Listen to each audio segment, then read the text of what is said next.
What up? Happy Monday. Got a poppin' lobby already for Super Chats. Bunch of awesome stuff. You know what? I have the most loyal motherfuckers. I appreciate everybody. We have a special guest, Super Beast. You know him as Keith. Woo, woo, woo. Keith the Beast. Live from the DraftKings studio, dude. You know what? You're from the DraftKings studio. We're doing Underdog.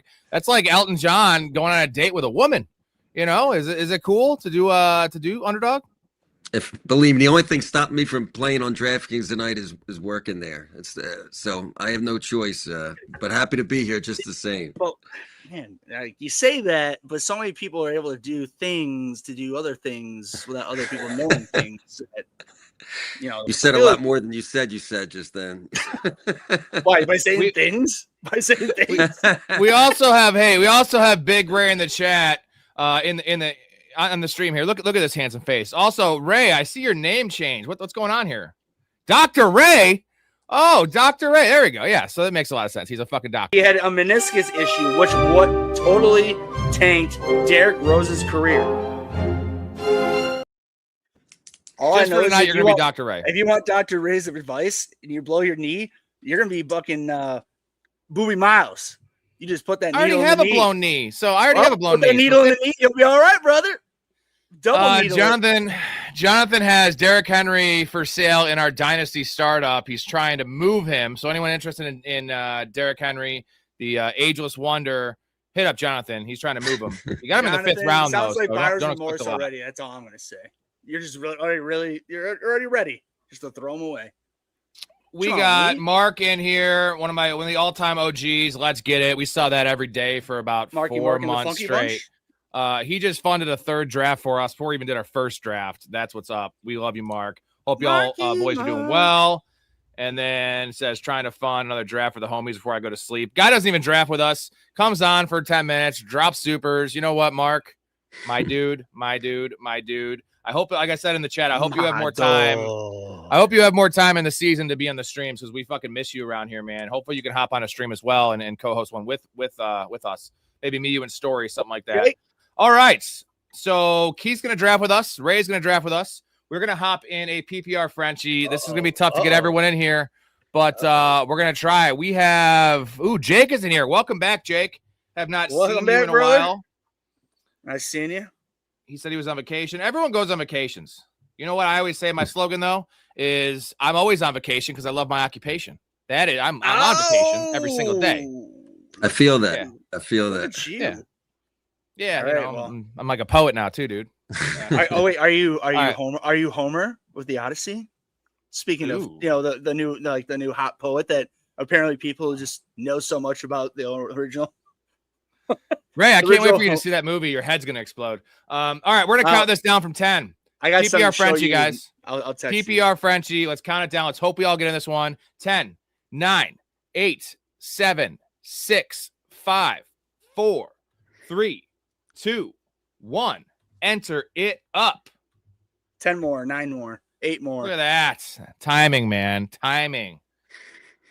Rob, I 100% plan on seeing that this week, so I'll definitely be ready to give you but I promise you I have some juicy, awesome texts to send you. All right.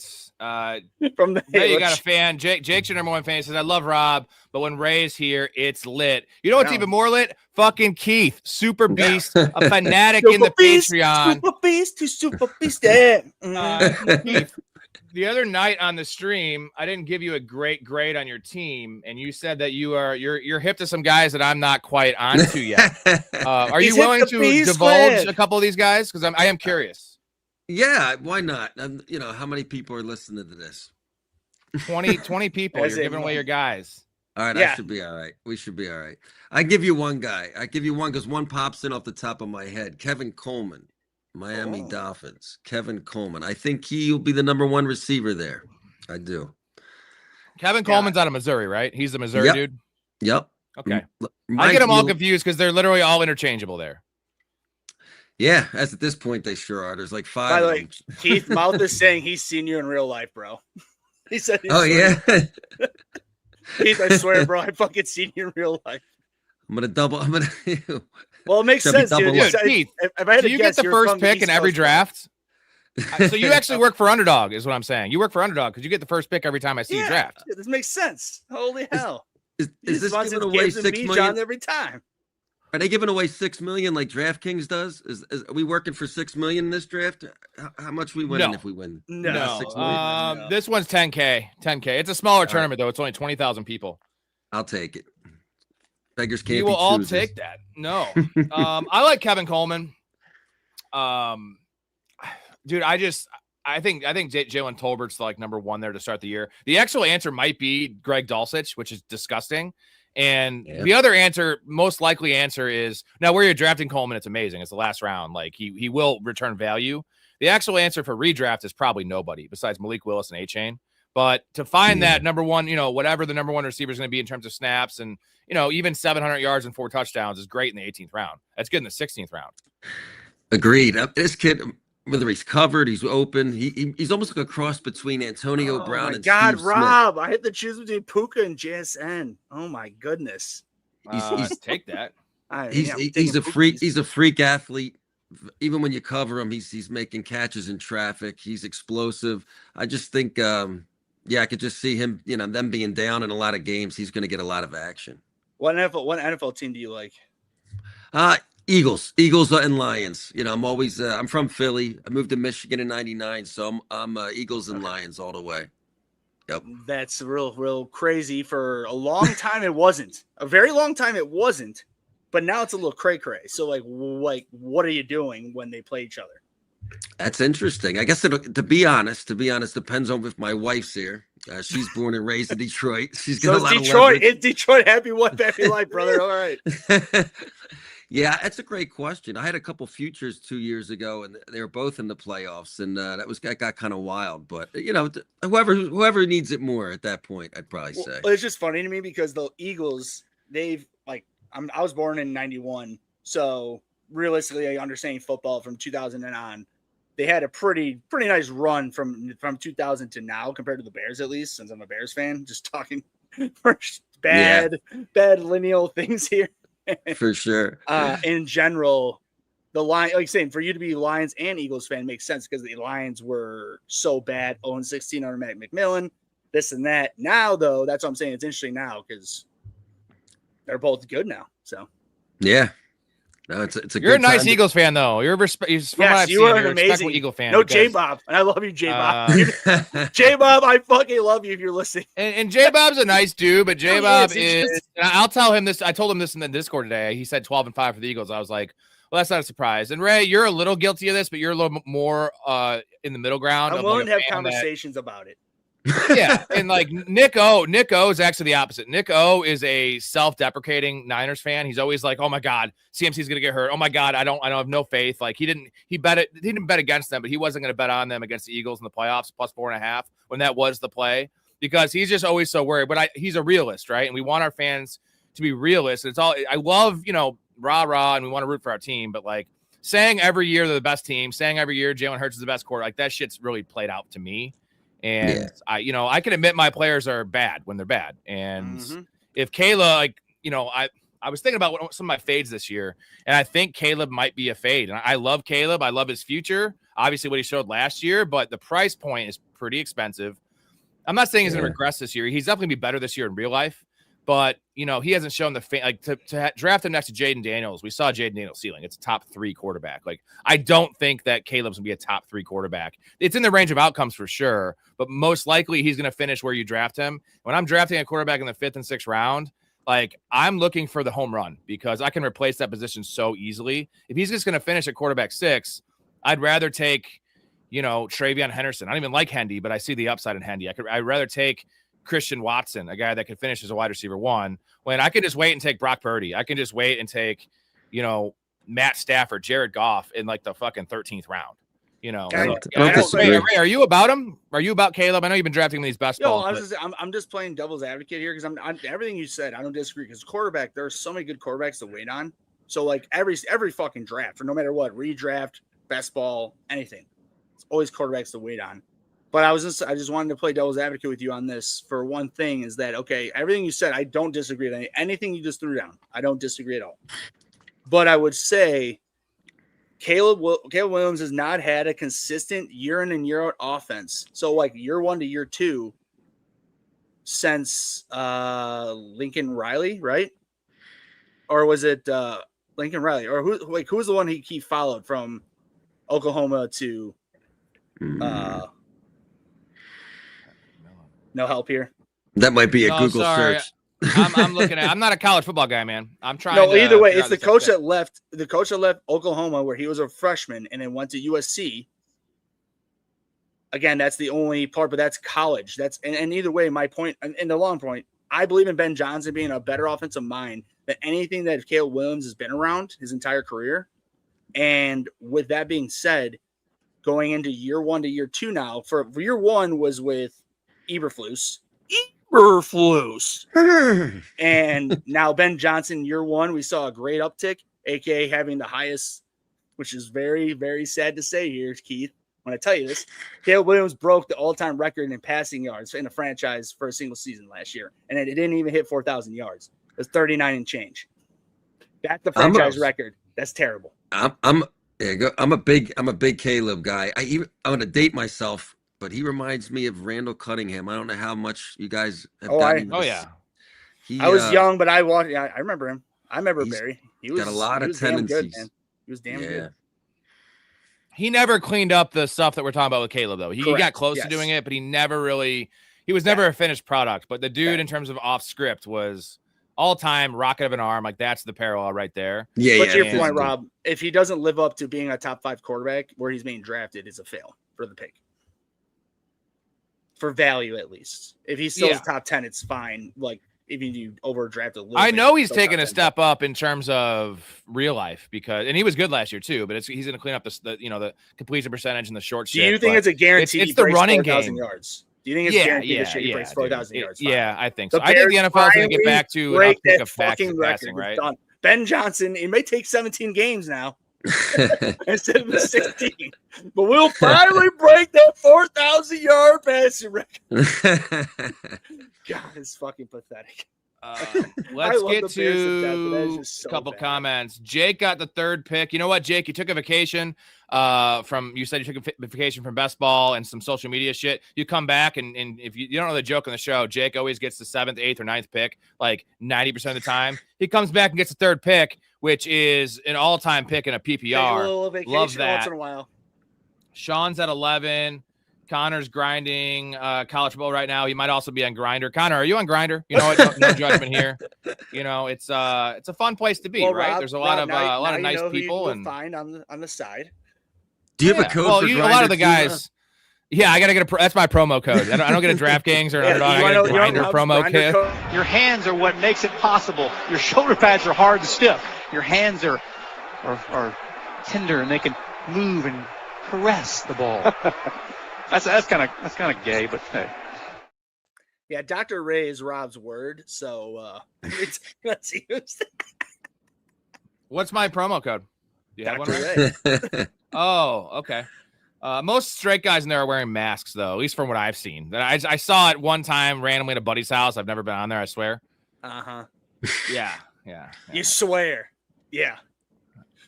I swear, dude. My dad listens to this program, okay? My dad listens to this program, you know, and I've never said anything offensive ever. He's a great man. I'm making him proud he every single day, He raised a great son. How about that? Yeah, super mature contents we're throwing out there. What are you talking about? This is rated R. This is very mature.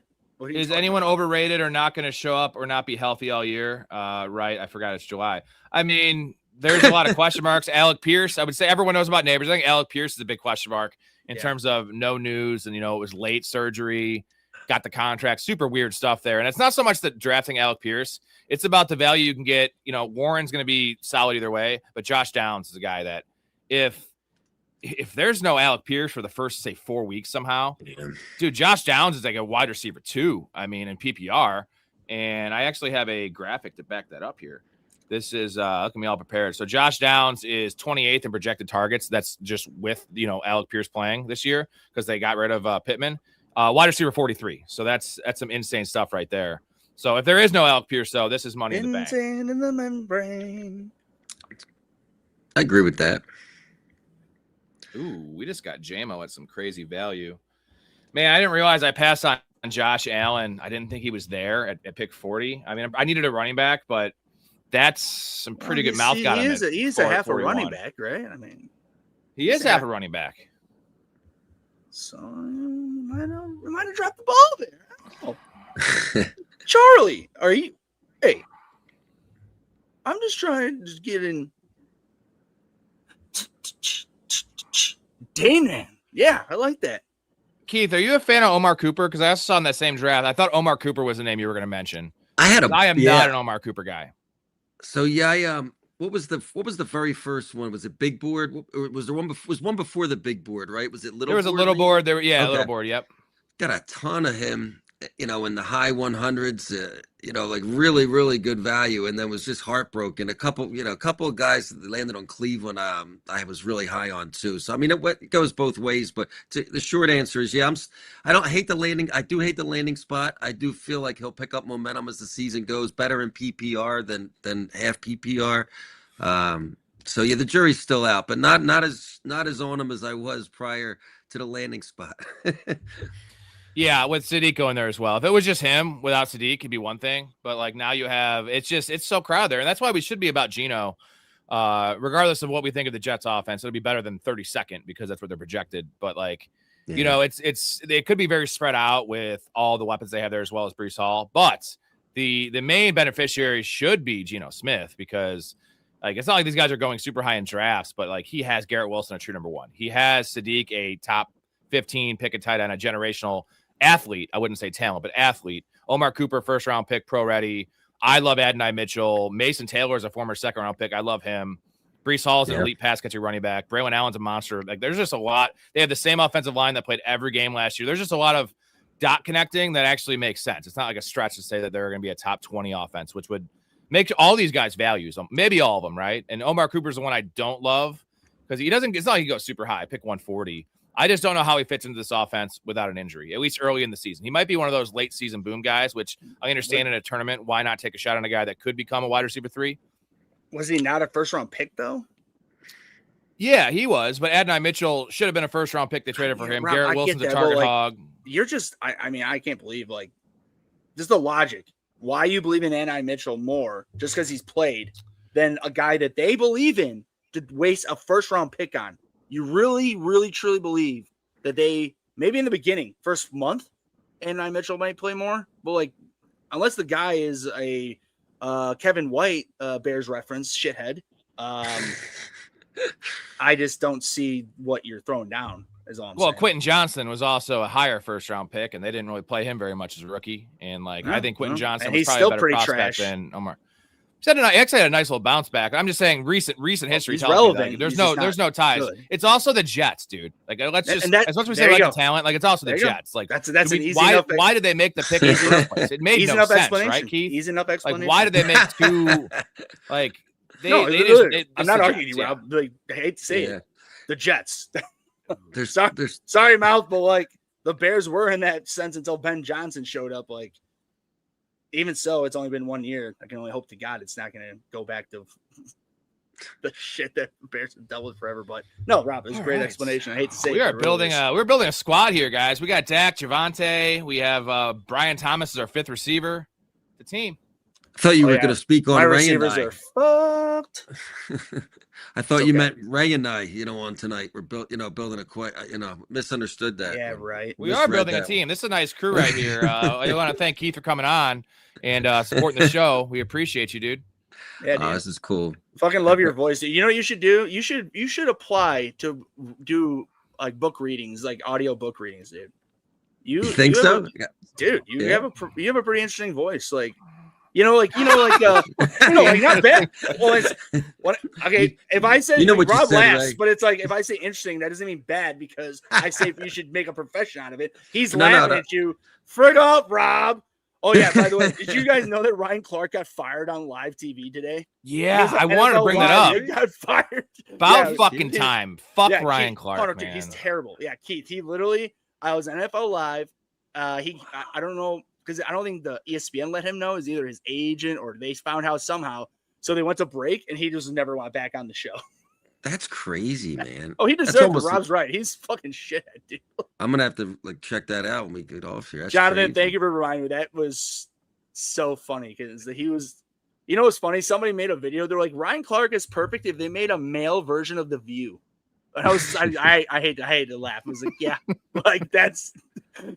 I gotta be honest. I like Ryan Clark. Yeah, there you go, Jonathan. I do. I think the way he handled. I mean, not just one. This is just one thing that pops into my mind about him. The way he handled the DeMar Hamlin situation. I think he was on the air that night. That stuck with me. He did a nice job with that. But I can see both sides. You're right. That was good. Well, that was 4 years ago, dude. Like I used to love Ryan Clark. I love the player. Sure, I actually liked him when he came on. He was fresh. Like Ryan Clark, ESPN seeped into his brain just like the CTE is probably seeped into his brain, and he's trying to become Stephen A. Smith and Skip Bayless. Correct. And he ties the race stuff in there way too all much. The time, like, bro. It's so annoying. How about you just analyze what you're watching and not bring in like not even pop culture, like societal issues, politics, just anything. When, like, we're watching cares, against your football fucking knowledge. Because he's a badass football player and a good talker, well-spoken individual. I respected Ryan Clark, and I'm not saying I absolutely hate the guy.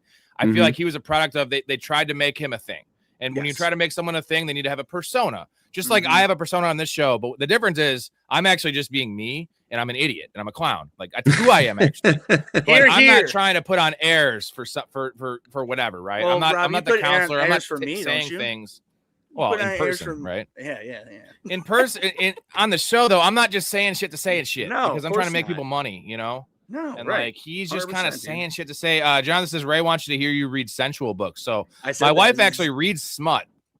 Have you guys ever read smut? I know it's a girl thing. So Keith, what we're trying to say is you need to do an audiobook of 50 Shades of Grey, 50 Shades of Ray, and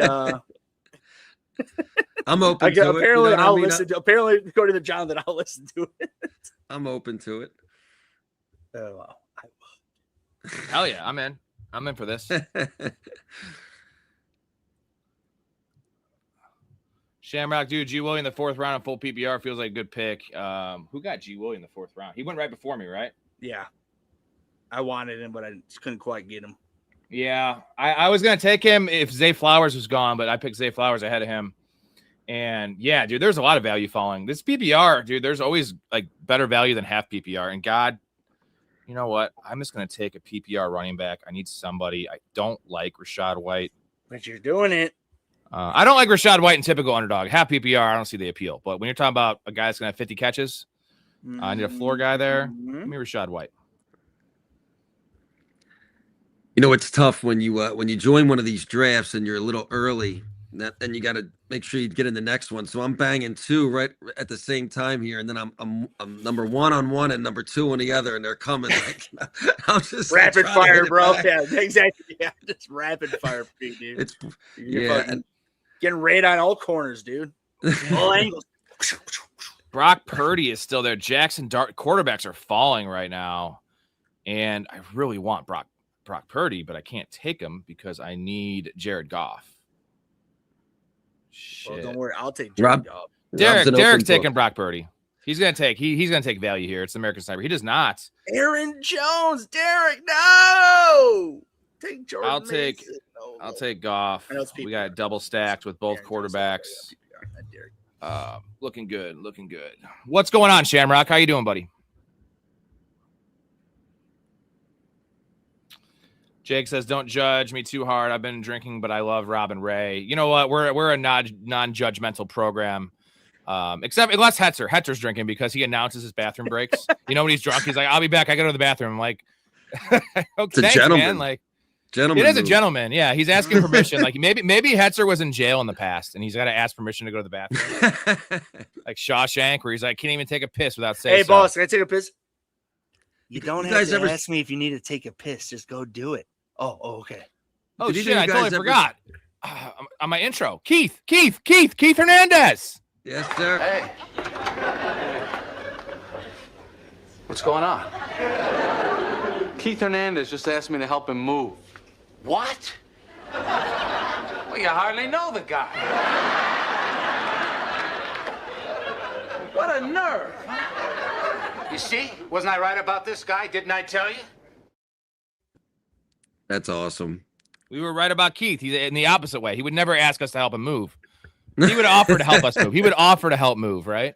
Big time. Well, if Keith asked me to help him move, I would do it. Like, the hell? It's good to know. Yeah, well, I'm not driving him to the airport. you know, I will do things. I can't believe there's two Right. You're a viable very quarterbacks generous dude. If it's for friends and loved ones, yeah, I'm willing to die if it needs to happen. Rob, I would run into a burning building to save you. Whether or not I can do it or not, a whole other story, but I'll try. Oh, mouth is salty. I took Jared Goff. You should have checked your board, though, buddy, because that would have been a reach for you, but I have Laporta and JMO. So I get precedent on that one. He's right before me, but then I had 2 picks after that. So I was going to do it for sure. I mean, I wouldn't have taken Laporta if I didn't plan on taking Mr. Jared Goff. You're getting straight C minuses tonight, Rob. He got Brock Purdy. He got Brock Purdy 15 picks after ADP, unstacked Brock Purdy. But there's a point where if you get a guy so far after ADP, the stacking doesn't quite matter as much because you're getting dude. A lot of times Brock Purdy goes in the early 90s. Let's see here. Ooh, so we have a really good option here. Man, how are these guys still on the board?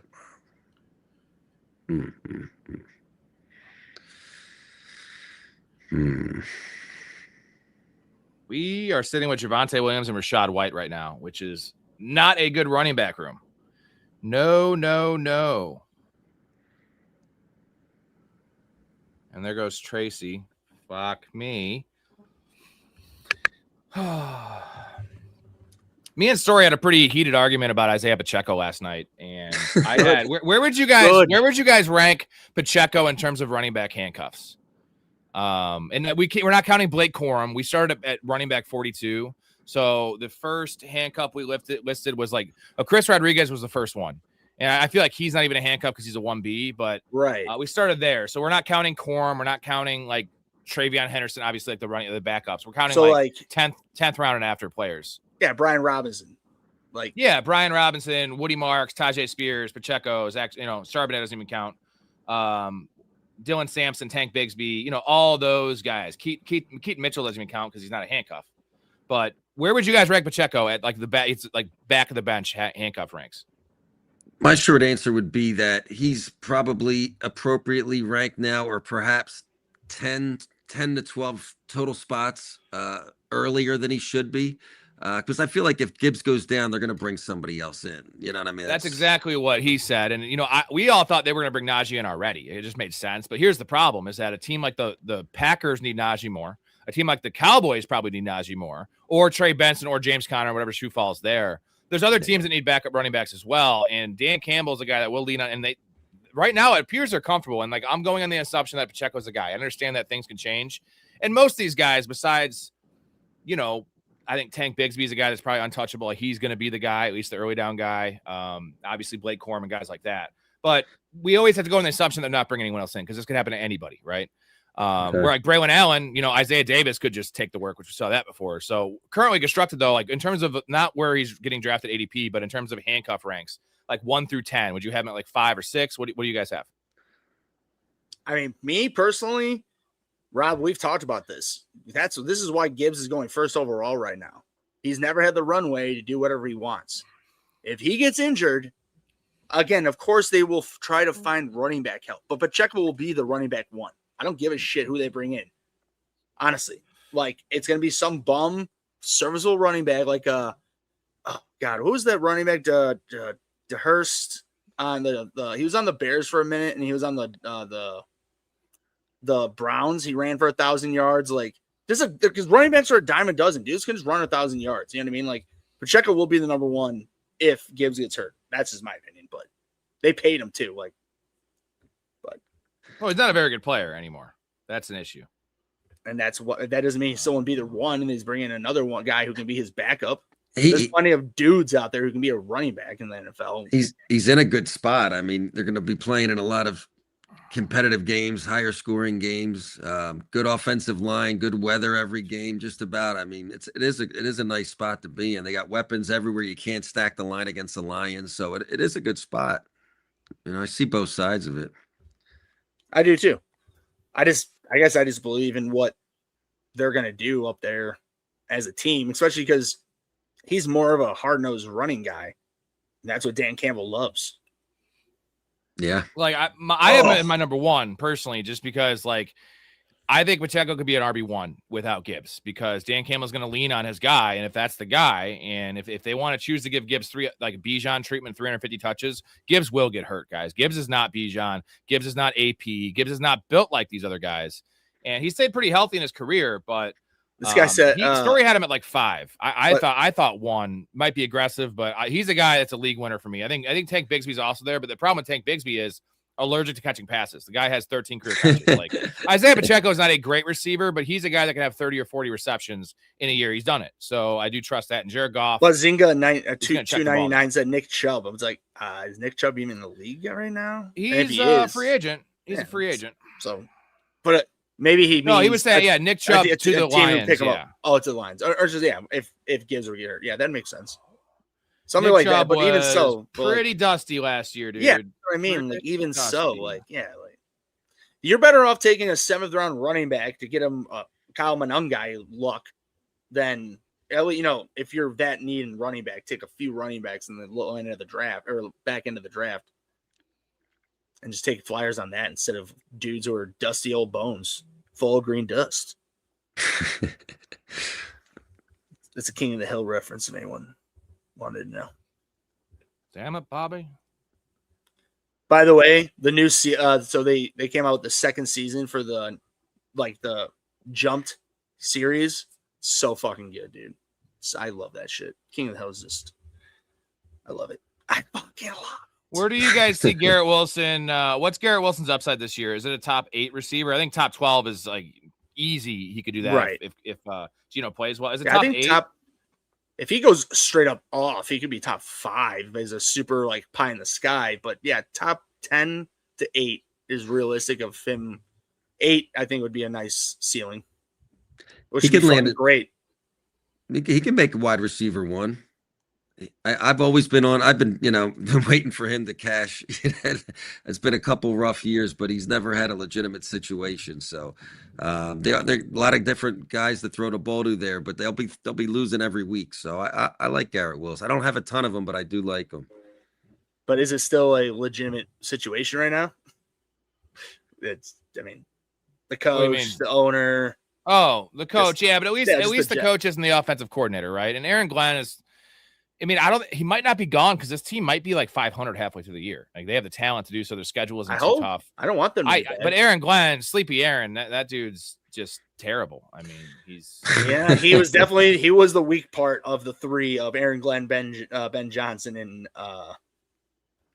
100% Coach Howard. The nice thing about having Aaron Glenn as a head coach, that means he's also the defensive coordinator, and that also is good for Garrett Wilson because Aaron Glenn's not a good defensive coordinator, and like their defense is dusty. They brought in like super old veterans. It's gonna be better than last year. Maybe they get an interception this year, maybe, just maybe, but it's not looking great for that defense and for that team. And half black equals full black. And that's not my rule. That's a society's rule. That's why Drake could say the N-word a million times. And everyone's like, I love this song. I want to dance to this song. I want to slow grind to it. It's because he's Canadian. That's why he can say it. It means something different in their language. I don't think that is the case.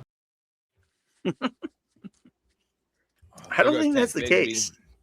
All right. We got to pound running back, but we also need tight ends really badly. Yeah, pound those running backs. Oh, I have to. Sounds hot. Who is to the right? What do we have here? 2, 2, and 3. Ooh. So, what's more important, dude? If Mal takes a running back here, if he takes Brian Robinson, I'm just gonna have to wait. He's going to. He doesn't. No. He will. I'm gonna take Brian Robinson. Yeah, as you should. Don't love it in PPR.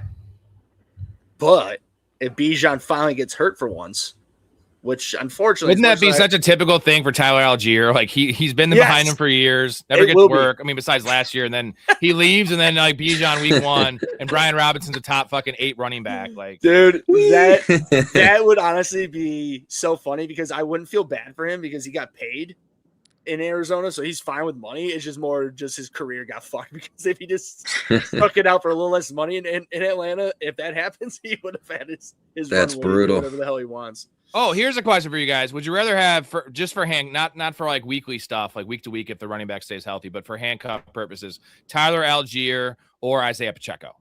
If the running back's out, and obviously they paid Algier, but you still have Connor and possibly Benson there. Pacheco. Really, no one behind. Pacheco. Okay. For sure, Pacheco. Snap call. We all agree Algier is a better player, though. Algier is a very good player. Yes. Yeah. But if Algier was in Detroit, holy shit. Oh yeah. Video game numbers. Yeah, man. Rob, stop taking my guys, Jake says. How long do you think it took Algier to like get over the kid? I mean, what did they have to tell him to pitch him to get him to go there? And then like it was like a week later, like, it's just like, oh yeah. Man.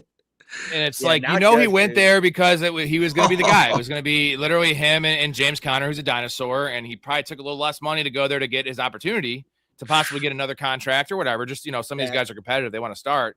Mm-hmm. And I really wanted Algier to go to the Titans. And I feel like the Titans, if they just release Tony Pollard and just have a backfield of Spears and Algier, and then you still draft Singleton, right? You still have your young buck in the waiting, but like, I think Algier would have smashed this year because like Tony Pollard's a serviceable pass protector. Tyler Algier is a coach's pet, right? He's never fumbled in his career. And he's like a top 5 pass protecting running back, never gets hurt. Like that's kind of what the Titans need. I don't know why they're still fucking around with Tony Pollard. I get he's had 4 straight 1,000-yard rushing seasons, blah, blah, blah, blah, blah. The guy is he is 70% of what he was on the Cowboys. And even that wasn't that great of a running back, right? Pretty explosive, but he's never been a grinder. You don't want this guy on 3rd and 1. I mean, he doesn't pick up first downs. He runs fucking lateral. Yeah. Yep. Or I thought the Titans made way more sense for Jeremiah Love than the Cardinals, like pair Jeremiah Love with Cam Ward, take some pressure off him. And like, I get Carnell Tate is a nice match in terms of skill set, but I don't think Carnell Tate's that great of a player. You guys know this. I've been saying this for fucking months now. I know Jeremiah Love's like a top 5 running back talent in the NFL right now, just based on his archetype, his metrics, his combine, what he put on the field. His heart, 100%, dude. I love Jeremiah. That run, and when he was in Notre Dame, was at Penn State, I believe. It's a big video when they have the Madonna song in the background. It's just like he literally just fucking, yeah. I mean, but to your point, Rob, we'll just see because they have the most depth of any running back room by a mile. What's it the literally fourth? Makes no sense. Who's the 4th guy? What's his name? Trey Benson, yeah. He's got to. I mean, he's got to. He'll be traded. He'll be traded or cut. One of the one. He won't be there to start the season. Dude, I would trade a 6th-round pick for Trey Benson right now if I was 20 different if you NFL need a running teams. back, he's a former third round. Dude, pick. if I were the Vikings, I would do that right now. Yeah, I don't think Jordan Mason and Aaron Jones. Aaron Glenn's on the mind, but yeah. Nobody's drafting him either. He could one up. He's worth a couple. I think I got to get a couple teams with him at least.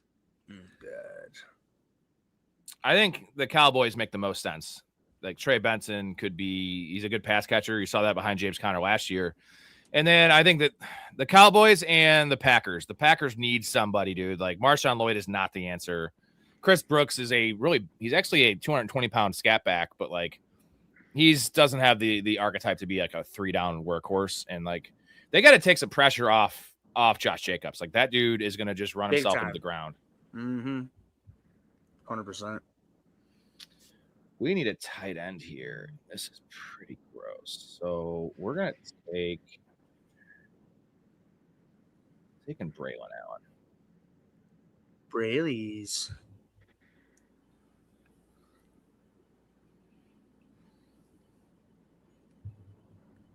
What if all the tight ends went? Damn it. Arthur Smith, watch out, Jeremiah Love shares. Shamrock says, yeah, well, I don't think Arthur Smith is getting an offensive coordinator job for a long time, if ever again. If I'm wrong to say that, tell me right now, boys, because that dude can. He sucks. I mean, as an assistant, he could be fine, but as an offensive coordinator, head coach, God, that's so.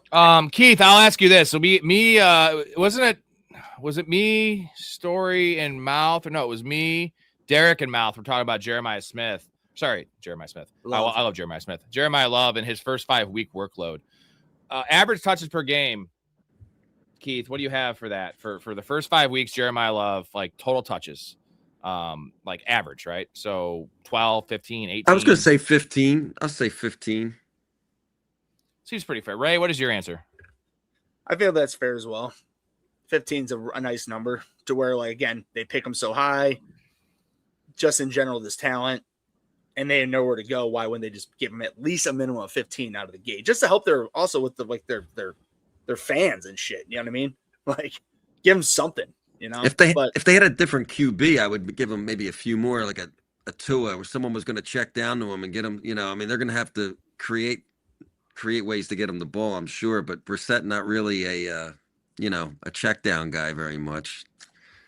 No, he's not. And, part of it, though, might have been last year was who he had available to check the ball down to. It was they were on their fourth and fifth string running back, like Michael Carter they brought in, DeMarcado. Like, they're decent pass catchers, but they're not going to blow the doors off when they get the ball in their hands. So I think it should be. And the thing is, their offensive line is just terrible. I mean, I'm really high in the Cardinals as a whole this year in terms of like where they're ranked offensively. I think Brissett's criminally undervalued, what we saw last year. But this offensive line, like, does Brissett even stay healthy? Like, how long does he stay healthy behind this offensive line? All right, let's do a quick draft grade. We got to be kind of quicker on this than usual. I'm going to keep it just to community members, though, for the draft grades. Otherwise, we're going to be here forever. So, and then we're going to hop in another draft. So let's start at the top here with Keith's squad here. Keith, super beast. We have Baker Mayfield, Tyler Shuck, and Aaron Rodgers. Guys, letter grades A through F here. Baker Mayfield, Tyler Shuck, Aaron Rodgers.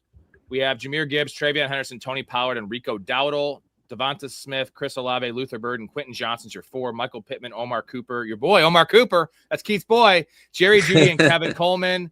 Juwan Johnson, Kate Otten, and Pat Freiermuth. Nice tight end room, dude. I guess the biggest question here is the running back room. Obviously, Jahmyr Gibbs counts as almost 1.5 running backs. Henderson, don't love that as a 2 just because the risk, but in PPR, I like it a lot more than what I would in half. And then Pollard's safe, and I do like Rico Dowdle. So I think that's the biggest question with this team is it's a tournament team, though. I'll give you props. It's like you're playing aggressive to win this thing or to advance. So I'm going to go with a solid B on this team. I think it's a pretty well-constructed team, well-thought-out team. It's a little aggressive with the running back room, like I mentioned. I would have loved if you had Pacheco on this team as a 5th running back, but that's nitpicking. I'm going to go solid B. Ray, what's your grade? Dr. Ray, that is. What's your grade? I give it a B- just because I don't think – I mean, here's the thing. Your tight end room for where you drafted, 145, 192, 193. It's a pretty damn good tight end room for really nice waiting and drafting as late as you did on that end. But I just have a problem with the running back room with the depth and because there's just no guarantee with your bottom 3. Like, at least me personally, I would at least want some sort of guaranteed floor. Now, of course, I think Tony Pollard, and here's the problem. Tony Pollard might have a higher floor than Henderson. So, like, you know what I mean, right out of the gate, Henderson very well might end up being the guy after the first month or so. So if that works out the way we hope, because Keith, I love like Henderson. Rico though. I love Henry last year. 14 touches a game, he will. We will. I mean, he will. I'm sorry. He hasn't played on them with that team. It's a whole new structure. What do you think about the squad? Do you think that we're right with saying like Jerry Jeudy? If you were to substitute Jerry Jeudy with running back X, just a backup guy, even like a Braylon Allen, just someone else, or you're going down with this 4 running back ship because you're going aggressive. Is that what I see? Yeah. I think Dowdle will actually. I think he could catch 40, 50 balls here. Both backs caught a crap ton of balls last year. Gainwell and Warren. Dowdle can catch the ball. He's so I say by accidentally he might get 40 or 50 catches. Yeah. If I don't get an injury, I think I'll be just fine at running back. I get an injury, I could have the depth could come back to haunt me there. But I'll go B+. See, all right. Jake says B-. Miles says B+. The biggest word you said if at running back. Well, and if at running back is the worst thing to say. Any other position, running backs get hurt the most. And that's why I can't give it a B+ because of the if. Too. I'm sorry. But this actually could be an A-. Yeah. If. I think for me, if the running backs stay healthy, this is A-. Yeah, if things work out, I'm going to go solid B. You can definitely do some serious damage. B-. It's just let's go to Jake's squad. First time drafting in a while with Jake, Lamar Jackson and Bryce Young, Bijan, Derrick Henry, David Montgomery, Kenneth Gainwell, Woody Marks. Really nice running back room. DK's is 1 though. So DK, Pierce, Wilson, Shaheed, Trey Tucker, Adonai Mitchell, Tyquan Thornton, Tank Dell, Rashad Bateman with Trey McBride and George Kittle. So You're going to have some nice flex appeal from tight end. I think the build's really nice. I hate DK as a one, even though I love DK Metcalf. But I think you save this room with the build a little bit. Trey Tucker is going to be a nice early season guy for you. Adonai Mitchell, same. Thornton, Tank Dell, Bateman, and the fact you have George Kittle as your 2. So George Kittle is essentially like your wide receiver 3 on this team. He's going to be your flex every week. I don't love doing that, but the running back room is really strong. That is a nice flexible option there with Kenneth Gainwell as your 4. I think you might be a little heavy at running back. I think Woody Marks is unnecessary. You should have gone with Keith's build because you actually have a stronger running back room than Keith, and he went 4. I would have been fine with 4 running backs on this team. I'm gonna go B- for this one as well. I'm gonna go B for Keith, B- for this team. It's a little more balanced than yours, but I just have an issue. Like there's gonna be a lot of not luck in terms of wide receiver pairings week to week, but like you might have a week where you have like 6 guys catch a touchdown. You might have a week where you have like nobody catch a touchdown besides DK. There's a lot of variance there. So it's still in the B range for me. You guys agree?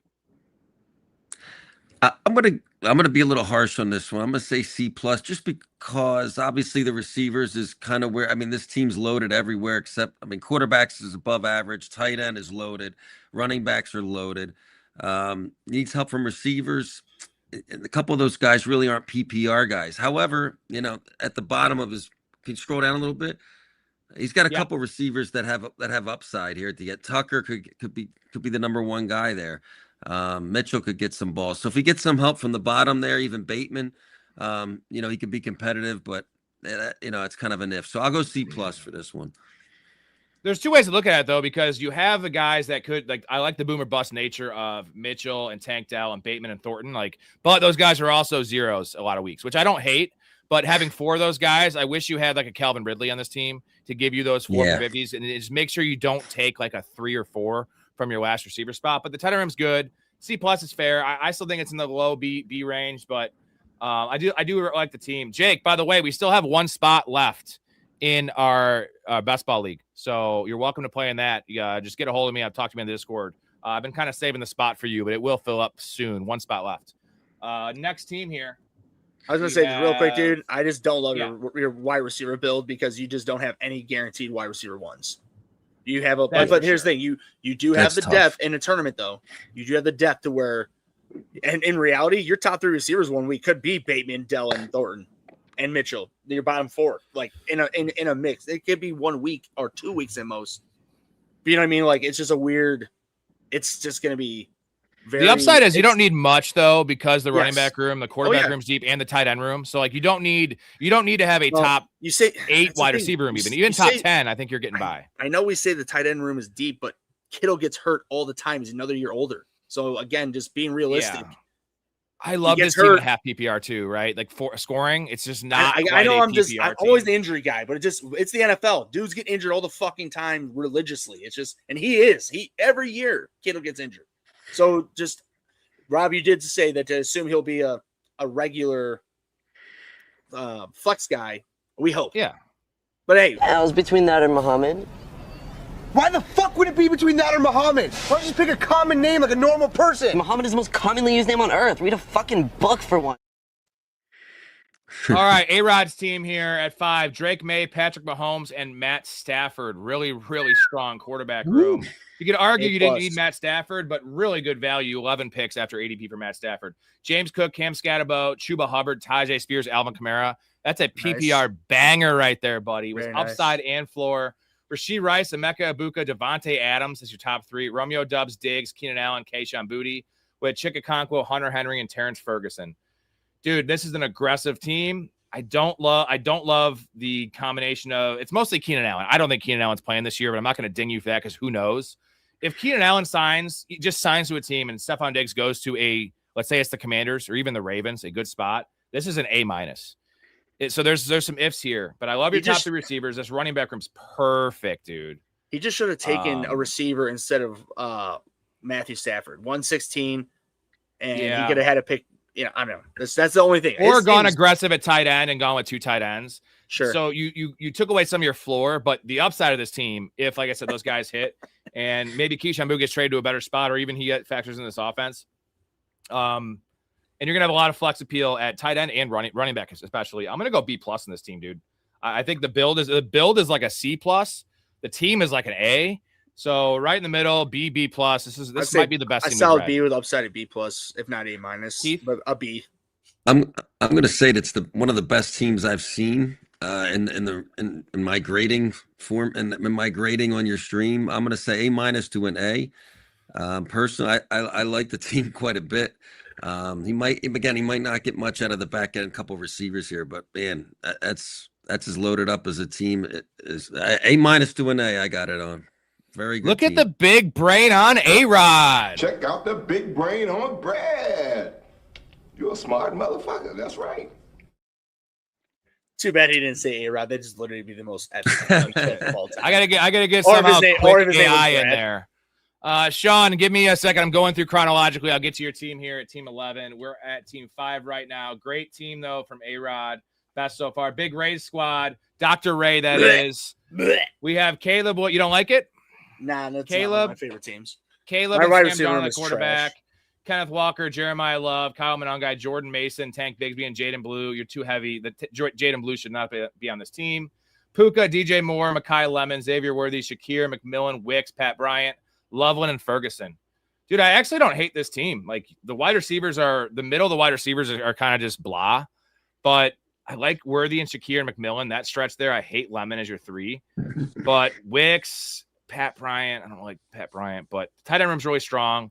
You just needed Jaden Blue to be something else. Actually, I think the play was to not take Kyle Monangai or not take Jordan Mason and make that a wide receiver to give yourself someone in between Mekhi Lemon and between Worthy and Shakir. And then this team looks a lot better because you have more flexibility at wide receiver. I actually think this is a C plus. I don't think this is a terrible team, Ray. It's not as bad as you think. Keith, what do you think? I'll go B minus just because a couple of those receivers aren't really pass catchers. Monangai, Mason, and Bigsby, but solid everywhere else, right. And those guys could still perform despite that. So I'm going a little higher. I'm going to say B minus. All right, Ray, it's not as bad as you thought, man. We've had a lot of good teams here with all these people drafted. And the one thing I will admit, the clear Shakir pick, that was as the draft went on, he ended up being my top Q. And we were talking, and all of a sudden I didn't realize I was picking. And it was like 3, 2, 1, and it is auto drafted him when I wanted to draft another player. And I think that would have. It doesn't matter. I'm fine with C plus B. Well, who was the other player, Ray? Who was the other player? Yeah. You can't say who the player was. Need to know that. Honestly, I can't. Yeah, I don't remember anymore. But was it Kevin Coleman? Yeah. No, because I'll take Liz Shakir at a PPR. Mouth's team. We have Josh Allen and Brock Purdy. Look at that value on Brock Purdy. Pick 113. Yeah, I know he wanted Jared Goff, but really good quarterback room. A-Chain, Jalen Warren, Blake Corum, Pacheco, Ray Davis, Jordan James, with St. Brown, T. Higgins, Christian Watson, Chris Godwin, Travis Hunter, Debo, Stribling, Keon Coleman, Fannin, and Dalton Kincaid. This is a fucking good team, dude. Yeah, good job, I think he took Jordan James. I think it's too heavy at running back, but he took Jordan James. He wanted some Brock Purdy correlation, and all he has right now is Stribling, so that makes sense. Debo gives you some upside if he signs. I love Godwin as your 4. Travis Hunter's a nice X factor. Love me some Watson there. B plus, A minus. This is a little below the last team. I think it might be even with the last team we saw. Really good team from Mouth. And dude, plus that he waited for the 100th pick, 104 to get his tight ends, 104, 128. Good tight ends too, and his wide receiver room's great. Yeah, I mean, this is a really good team. One of your more balanced teams, Mouth. Yeah, man. I'll give it a solid B. Tight ends aren't as good as Big Ray's tight ends, but they're damn good just the same. So I'm going to go B plus here. Yep, nice team. If Christian Watson works out like Rob thinks he will this year, dude, then you'll be flying fucking pretty. So this is we've had a lot of really good teams. We don't have like Ray. I think you have the lowest grade or second lowest grade, and your team was fine. Let's go to my squad here. We have Dak Prescott and Jared Goff at quarterback, Javonte Williams, Rashad White, Chris Rodriguez, Dylan Sampson, Brian Robinson, Braylon Allen, CeeDee Lamb. Samson. I do want to talk Samson. CeeDee Lamb, Drake London, Zay Flowers, Jamison Williams, Brian Thomas is the 5. Jalen Coker and Isaac Tesla with Laporta, Dulcich, and Darnell Washington. My God, your Lions build. I took a lot of Lions. I shouldn't have taken Greg Dulcich, but he fell so far. I knew I had to take a third tight end anyway. Fortunately, I didn't get Pat Freiermuth, who was my hope. So Darnell Washington, I had to have him as a fill-in for 1 week. I don't hate the upside of Darnell Washington with possible tush-push stuff. But this receiver room wide receiver room is fucking crazy. Is balling. PPR. The running back room's gross, though. The running back room is gross. Yeah, but you have so many good upside cuffs, It's a kinky team, man. It's aggressive, in your words. It's a very aggressive team. Yeah. We have 2 stacks with Dak, 3 stacks with Jared Goff, so we hit that. It's I could have taken 7 running backs in this team. If ideally I would have taken 2 tight ends and 7 running backs, but I waited too long, and then the bye situation. If Laporta and Dulcich had different buys, I would have made this a 2 tight end team. I didn't want to sacrifice those. Well, probably those 3 points on Washington is going to get me week 6. Keith, what do you have for the grade? on the surface with just the player rankings, I would go B. There are a lot of players that you drafted that I'm very high on, so I'm going to go B+ because I personally like a lot of the players that you selected. A lot of those guys I'm on, so B+. Raymond? Rob, here's the thing. You have so many good stacks because I just now realizing you have the double, like the Cowboys and the Lions. At least they're high-end players. High-end teams, too. Right, and scoring teams for sure. I honestly, if you didn't have that, I would probably give it a C+ just based on the running back room. But with that, I'll give it a solid B though, dude, because like you have PPR guys at the running back room, ish. But at least your wide receiver, your running back too. Samson can catch the ball, right? But I mean, dude, you do have your wide receiver room is crazy though. So yeah, I'll give it a solid B. Let's leave it at that. I'll take it. That's probably in line where I'm at. I think there's some holes in this team for sure, but in PPR, this wide receiver room literally. Let's just say if your running back room was a C or a D-, your wide receiver room is an A+, so it equals it out real easily. Let's go to Derek's squad. Chris Kyle, the American Sniper. He has Justin Herbert, Daniel Jones, and Geno Smith. Marion Hampton, nice. RJ Harvey, Aaron Jones, Tyron Tracy, Zach Charbonnet. Nice pass catchers there with the 2, 3, and 4. JJ, Ladd McConkey, Terry McLaurin, Jordan Tyson, Matthew Golden, Calvin Ridley, Darnell Mooney, Torrey Horton with Tyler Warren and Gatson. This is a Chris Kyle team right here, man. These are some good fucking teams. Yeah. As much as I don't like Tyson as a 4, I like it. Golden, Ridley, Mooney, some nice early season stuff. Horton. Love the back end receivers here. I love Tyler Warren and Gatson. That's fine with just 2. I don't love the running back room. I'm not a Hampton guy. I think you took Hampton over Drake London. I'm not on board with that, but I'm not going to hate. That's just my opinion on Hampton. I can't guarantee anything. But Harvey, Jones, Tyron Tracy, and then Charbonnet will come back for the playoffs win, and if you make it. And this quarterback room's fine, man. You got upside in Daniel Jones. Herbert's going to be your guy every week, most weeks. Then Geno Smith, fucking love it, man. He's got B+. Really good. He's got literally the quarterback, running back, tight end, and wide receiver Chargers. Yeah, so this is a Chargers team, which I don't hate. This is one of those teams I don't mind having 2 or 3 stacks on. We don't want to have 3 stacks on the Jets or Browns. We want to have some stacks on the Chargers, Lions, Cowboys, Rams. Keith, what's your grade? I'll go solid B here. If he can get some production out of the back end of his running back room, those guys, high floor, lower ceiling guys, but like Jones and stuff like that. But if Hampton goes off and those guys produce, I'm gonna go solid B on this one. Ray, you agree? I'll drop it down to a B- because when I look at all these names, I just see injury-ridden players all over his team. So that just doesn't sit well with me. Sorry. Availability is the best availability, isn't that what they say, Rob? The big Rayism. All right. Dr. Ray dropping some knowledge. Sean's squad here, the last one. We have Bo Nix, Cam Ward, and Jacoby Brissett. I do like the way you weighted at quarterback here. Really nice, really nice quarterback room. JT, Chase Brown, J.K. Dobbins, JCM, and Nick Singleton. Ted McMillan, Garrett Wilson, Carnell Tate, Marvin Harrison's your 4, Sutton, Denzel Boston, Ted Hurst, with Tucker Kraft, TJ Hawkinson, and Gunnar Helm. He has Hawkinson and Marvin Harrison, who are my 2 most drafted players this year. So I'm going to obviously give this a pretty good grade because I love the value you got these guys at. Garrett Wilson, the 4th round. Come on, man. This is right in line with Derek's team. Really good team. It actually is more balanced.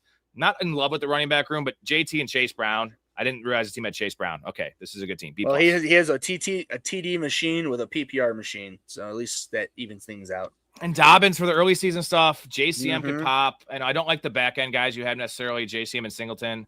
I like Singleton in a tournament late season, but not in love with him early. But, dude, this is a good team. I don't see a hole on this team. If anything, it might be too heavy at tight end, but that's the only thing I can say. Keith? Yeah, he should have picked up another receiver instead of Helm. I like the balance here. I like his balance here. I'm going to go B+ to almost an A-, really. I think Tate could be a target magnet. Wilson's going to get a ton of targets. I think Boston has upside. Hurst could be a big factor the second half. That's the, I like this team. It's another good team. I do too, man, because Rob, honestly, like we talk about, we love opportunity. And when we're looking at these guys, he's got 3 quarterback ones. He's got 2 for sure running back ones with upside of the other 2 early season, JCM and Dobbins. And then for sure 4, or not, if not 5, if Sutton is the one, 5 wide receiver ones. Like, how on their own team, yes, correct. And yeah, I'm sorry, everybody. Yes, on their own team. I apologize. Yes, on their own team. Thank you, Rob, for that. But yeah, I mean, and then yeah, man, I would give it a B+. Good team. Real quick, guys, in the comment section, in the chat, give me a thumbs up if you want to draft with us. Maybe we can do a sit and go if we have like 10 of us. I don't think we're all going to get in the same draft. That was really nice that we did. Doubtful it happens again. Derek has a comment here for you, Dr. Ray. I gotta go look. Since you are a doctor, Jones and Sharp's coming off big injuries, but they aren't injury prone. Who else? I'm going to pull it up here for you guys. Aaron Jones has been injury prone his entire fucking career. He misses games every single year. Derek, tell me how many years out of his whole career he's played 16 games. Justin Herbert's actually injury prone too. He just plays through injuries. Well, Daniel Jones, major injury. RJ Harvey, he's been injured in his early career. Aaron Jones is a very prone injury player. Zach Charbonnet coming out of a major injury. Tyrone Tracy, he was coming out of an injury last year, major injury. Justin Jefferson, he's been injured lately. Lad McConkey, major injury. We're not gonna count Justin Jefferson injury prone, but Darnell Mooney. I didn't say injury prone. I said Ridley. When I said him, Ridley, Horton, Golden got hurt last year. Tyson is drafted as injury prone. Mooney, major injury. Godson is. I mean, there's. I'm not saying when I say injury prone, I'm not saying like, oh, they're going to miss half the season. I'm saying they're going to miss 4 games. In fantasy, that goes a long way for me, people. I'm sorry. If you want to take a guy and you're willing to lift, like, oh, I'll draft him 50th overall, but he'll miss 4 games, and I know it. Have fun with that. I'm not doing it. He's also a fucking He had doctor. a meniscus issue, which what totally tanked Derrick Rose's career. Because the best availability. A-Rod says, can you look at the board and tell me who you would take in over a falling Stafford stack? I'm curious. So let's take a look. Matt Stafford. We looked at his team. We said he needed what? Another wide receiver? Yeah, so another wide receiver over Stafford. It would have been Jaden Higgins, Rashid Shaheed, Stephon. You took Diggs. That was you took Diggs. So I don't know. I mean, it's not a lot of guys. Jaden Higgins probably. Those guys you just said I would have taken over Stafford, and when you have Mahomes in May, I'd rather take the upside of those guys at wide receiver. With, I mean, that's just me. Maybe I'm wrong, but no, it's not. I don't hate it for that because your quarterback room's gonna be bonkers. It is a little heavy because Drake May should be every week and then Mahomes, but yeah, probably one of those guys. Or you could have taken, George Kittle, and then you could have taken a receiver instead of Chikakonkwo, something like that. But pretty good team. Derek, don't you ray me, because I've been playing fantasy long enough. I looked at your team, and it's like, yeah, I see guys who get injured every fucking year. I don't draft players like that. Okay, I don't draft dudes who I know are gonna miss X amount of time every year. And you're a doctor, so it's good. We're good. I got a PhD in Rayism. Okay. All right, let's get in this $5. And I love you, $5 Derek. sit and go, guys. You, dude. I'm just raying. Everyone who wants to draft, let's do the $5 sit and go. You see the screen right here. Let me make sure this is the right one. All right, there's 3 people in here. We should be able to fill it up. So it's the $5 12 team. It's got 3 people in it already, so we should have 6 with all of us plus the rest of you guys. We should fill this fucker up. $5 12 team sit and go. And then maybe for the third draft, we do have a third one coming up as well. I know Ray has to take off after the second draft. Keith, you're welcome to stay as long as you'd like or leave whenever you'd like if you want to do one more with us. Is that's under 2026 season $5, right? Yes. Okay. Did you get in this one, Keith? Yeah. Oh yeah. 5 left. That's under 2026 season was the tab you pulled down, right? Yep. You're in. Cool. A-Rod, Sean, appreciate the supers, man. Thanks for watching everything. Hopefully you're in this draft as well with us. I'm not saying like leave or anything. I'm just saying thank you for the supers. You know, I appreciate everyone's supports. Keith, appreciate you being a fanatic and just being in on the channel, man. It means a lot. It's an honor to be here. Honor to be here. Thank you for being here, man. I know there's a lot of competition. You know, now like everyone's doing it, and like especially best ball. Like, you know, I'm not a best ball guy. I mean, what is it for you guys to start? To say 4? 4 more, yeah. Okay, good. Sorry. You know, Keith, our channel does much more than just best ball. Like I'm not even I do 400 best balls a year, but I'm a redraft guy. I do 40 redrafts. That's my specialty in gambling. But I know everyone loves the draft. It's all the buzz right now. So I also it's an easy way to create content, right? And that's kind of the issue I have with some of the other channels that only do best ball. Like I want people to create some content and have some guests on and have some conversations. And you could do that while drafting these for sure. Don't get me wrong, but I feel like it's kind of a cop-out. And like I obviously do quite a bit. We also put, 10 hours a week out of, with guests and having segments and dealing with the chat. But it is all the noise right now. And I just can't wait for redraft season because I'm streaming I'm going to probably stream 35 of my high stakes redraft leagues, which I know a lot of other people don't do. And also no one plays 35 or 40 leagues because I'm an idiot and a psycho and I have problems. You have problems? You have problems? Wow. Yeah. Aren't you nice? I think I do. I mean, I guess if you want to say that. I mean, you got Derek fired up with that injury take, but I do that I'm in the middle of what, I do that what shit you for said everything. and what he thinks. I do that shit for everything, dude. When it comes to fantasy football, I take heavy consideration to is it a guarantee that this person is going to miss games? AKA George Kittle, for instance. Especially now he's older, he's going to miss some games. Was not lied to ourselves. I mean, people said the same thing about CMC last year, though, and he didn't miss any games. That's 1 year and how many years? And they've already talked about how he's had 3 healthy seasons and 3 hurt seasons the last 6 years, 50% hit rate. When he does play, though, he plays all 17 games. When he misses games, he misses like the entire season. That's where it's a weird taking him. Yeah. I'm saying that's aggressive taking him. We're still waiting on 4 people, guys. $5 sit and go. We'll give this a couple minutes. If not, we'll just try our luck with another PPR. I'd like to get in this one so everyone can get in because if we get another PPR, it's highly unlikely we have 9 of us in that one. Rob, I guess I just need to say that's aggressive instead of saying this when I said because that's all I just mean. It's just great because Derek, it is aggressive. You're taking guys who have injury histories, major long-term injury histories of year in and year out, missed games. That's all I guess what I meant. I don't hate your team by any means, dude. It hits. Jake coming in clutch. Love this channel. Rob deserves 1 million of subscribers. Right. Also, I do want to say it's not, obviously, Keith on here. We have a lot of fans in the show, but it's Big Ray, it's Storey, it's Nico, it's Hastings, it's Chaz. It's not just me, right? I'm on here every night, but I am only as good as my guests, and I'm also only as good as the people in the chat, right? The community, because you guys keep the show going. You're also very smart. You ask the right questions. You push back properly. That's fair, Dave. If you guys have noticed, I'm not Smitty, who, like, if you push back against me, I'm like, this fucking guy, get the fuck out of here. Like, no, dude. Like, if I'm wrong and I say something stupid, I want to get checked. That's how we get better. That's how we learn, right?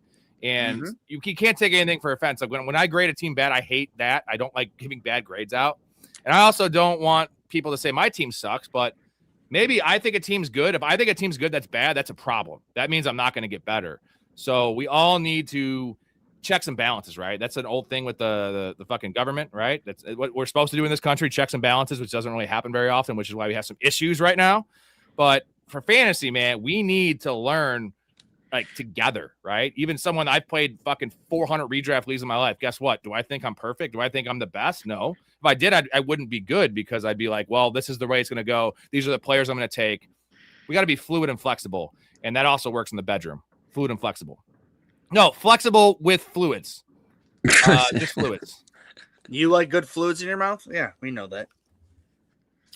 Well, female fluids, yes. If I was a girl, yes, I'd definitely be, you know what I'd be doing. You're not going on my chest, I guess, is the bottom line. I need my protein, guys. All right. I guess we're not going to get in this one. So let's get out. Let's just do a puppy, guys. Let's, I guess we're not going to fill this one, so let's all back out, and we'll just try our luck on a puppy. Or not a puppy. We could do a puppy, actually. That might be easier. The PPR is going to fill up too fast. So I am backing out. Everyone back out. If you're here, I'm going to give you guys a minute. Let's try a fast puppy. I think that's probably our best bet because it's been the tournament's been going for a while, and the PPR is 90% full. Once the tournaments get like 90% full, people try to smash those to get as many entries in as they can. So I'm gonna count you guys down. Everyone good in the chat? Just I'm giving you guys 30 seconds just so no one misses out. We're not doing that sit and go, so definitely get out of that. It won't fill for a while. You won't get screwed on that one. That was definitely one of my quickest pullouts of all time. I'm actually. Yeah. How many kids do you have, Keith? Just one fur baby. That's all so far. But I have strong swimmers. Oh, so it's still on the table. So you must be a pullout guy. What are you talking about? You just contradicted yourself. Like you should be Phillip Rivers, brother.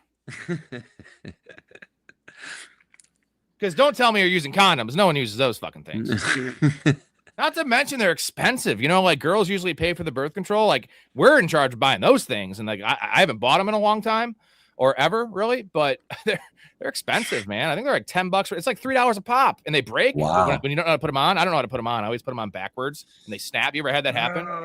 I haven't purchased a condom in 20 years. Stab you. It's it's latex. No, but if you put it on backwards, then it breaks inside. It breaks. It like snaps. You never had that? I've had it. No, because it literally is. It's so easy that they have it rolled up to where you roll it over. Not when you're drunk and it's dark and you're not used to doing it. Anyway, Jake says, all right. Jake doesn't have any kids that you know of, Jake, that you know of. So once the DNA stuff, or not the DNA, you know those Jake, those 30 and 35 and me. What is the fucking site? The 23 and me. 23 and me. Like once you know, probably Jake, have a couple. Jake, you're probably Vince Vaughn in that movie they made where he's fucking the delivery man. Yeah, he's a dad to like 500 kids that they all. I'm gonna count down. I'm gonna count down from 10, guys, and we're gonna get in the fast puppy. The fast puppy, not PPR. We're gonna go fast puppy and try to make sure we get as many of these. The puppy with the nice little cape. It's got a cape. Flying. Yeah, he's a flying cape. Good call. Not the sleeping. All right, cape. 10, 9, 8, 7, 6, 5, 4, 3. Boom. 2, 1. Join it up, boys. 5 more. 3 more. All right, and let's just everyone remember this is the puppy. This is not PPR. We've been doing PPR the last couple nights. Make sure you're drafting accordingly. Half PPR. Stacks matter. You know, we got it. I have not seen Blue Mountain State. Someone was just recommending that to me, though. Dude, what? Wait, how come? What happened? I was supposed to get the one pick. You would love that, dude. You would fucking love that. Is what that happened? The one where they Nick O was telling me that where they have this this fleshlight and they pass it around, yes. Everyone gets like an STD from it? No, they steal it. So it's the guy Jack Reacher in that show, Jack Reacher, the big old blonde dude, the newer one. That's him. He's the main character in that show. Chad, God damn it, what's his last name? Doesn't matter. But either way, no, that's that show. I know. It's close. But no, it doesn't matter. He has a pocket pussy that his dad gave him in high school that he every time, but right before the game, he oh, dude, it's fucking unreal, hilarious. If you guys haven't seen this show, my God, this was on. First off, everybody, this was on Spike TV. Okay, Spike TV, TV for men. They're literally the opening scene is fucking. I'm sorry, the opening clip. It's this great rock song. And it's just people like clanking beers, tits, like in big old tits and bras, like dudes smoking weed, drugs, and like just like a big old like a party, like that. You know what I mean? Like it's my God. Please watch it. I'll check that out. Oh, sounds hilarious, dude! It's degeneracy. You know what I'm talking about? Like the new Jack Reacher, like that big old blonde dude. He's the man. Oh, it's Thad Castle. That's his name, Thad Castle. Okay. And in the one, it's either the pilot or it's within the first 3 episodes as a hazing exercise for the freshmen who are the other main characters. He tells them that they all have to be in their jock straps, put in Oreo between their ass cheeks and clench their cheeks and walk the 100 yards, the whole football length, without it dropping out. And if it drops out, you have to eat it. Thad, I think it was 3 of them with Thad. The 3 of them dropped it and they all ate it. And Thad went the whole length and just ate it himself just to like prove to them, you know what I mean? Like, dude. And then what was the shit that Aaron Rodgers did? Is it? 2. Ayahuasca. It's not that he did. He still does ayahuasca. I'm pretty sure he'll admit that. Well, either way, so I'm saying they're at. Oh, this might have been. It is either. There's a movie is on Netflix. It was Thad's Winterland because he does cocaine all the time, and I think it's the second season though. This the kicker. Remember the replacements? Rice. He's in House of Dragon right now. The kicker in Replacements. He's the crazy motherfucker. I didn't see it.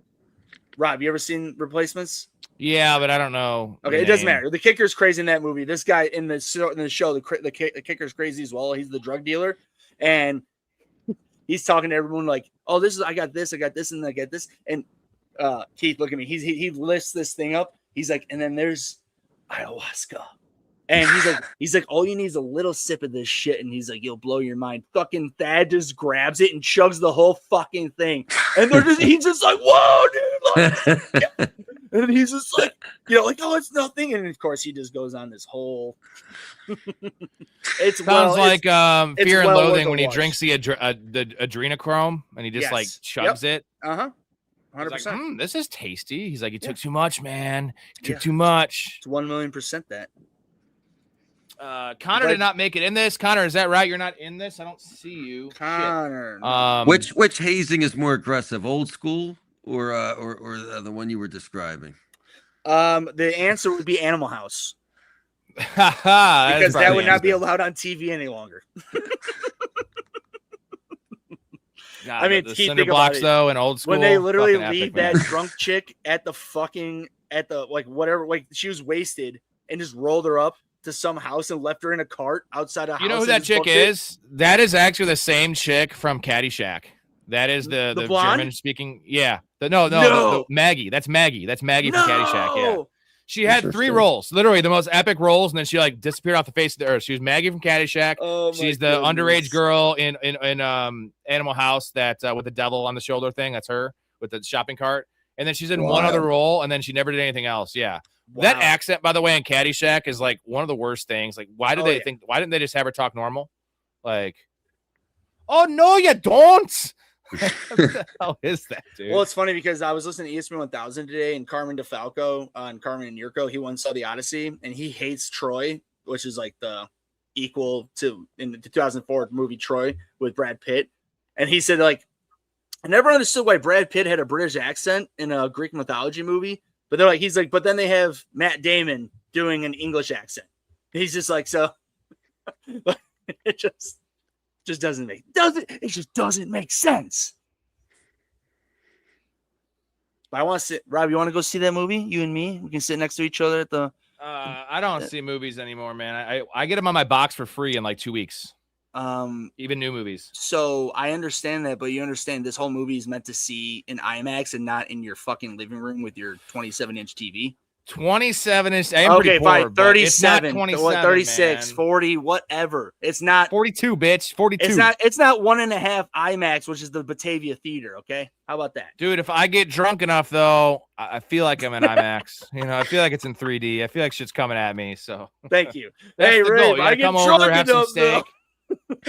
Maybe I invite Aaron Rodgers over. We do some ayahuasca. It's fucking be a great time. If that happens, bring me over. We can do an offline podcast, and then you edit the shit out of what needs to be taken out from when we're just me and him. Like all of it? Yeah. Hey, okay, if it's a 4 or 5 hour podcast and you put together a 1 hour clip, I would love, you know what? Aaron Rodgers gets so much hate. Like, of all the players, he'd be a great interview, dude. He'd be of all the players I'd love to come on this show and just talk to, not even football related, it'd be everything related, just life. Yeah. It's Aaron Rodgers. I think number 100%. One, he's my kind of dude. Just doesn't sugarcoat shit. He's super, dude. Aaron Rodgers is like the upper 5% intelligence of people. Like, that dude's so smart. Like, if I had the option between him and like Patrick Mahomes, do I want to talk to Kermit for fucking 2 hours about my wife is doing this Instagram story, and yeah, it's awesome. I'm like, okay, awesome, cool. Tell me more, dude. Did you see Travis Kelce's podcast? This is all. I'm like, no, tell me more. Me and Aaron Rodgers be diving deep into some life, dude. No, that's the thing. That's him and Joe Rogan's podcast was elite. Oh yeah, dude. Like, just so here's good. An interesting fact. You know that Aaron Rodgers' brother was on The Bachelor?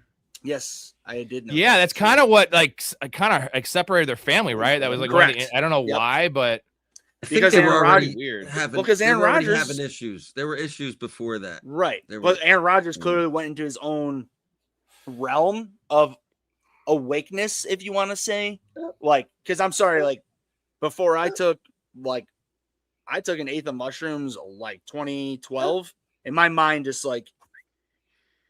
And psychedelics will change you if you can handle it in a good way. Oh, no, it did.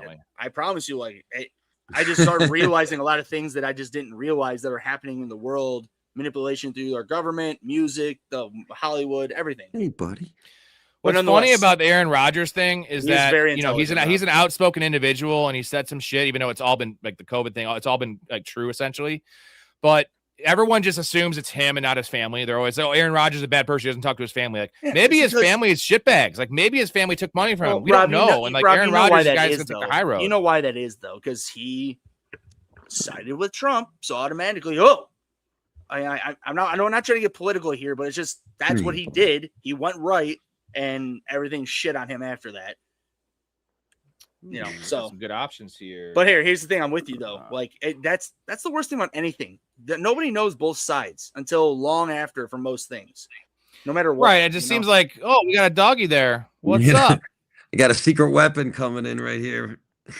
It's my cat.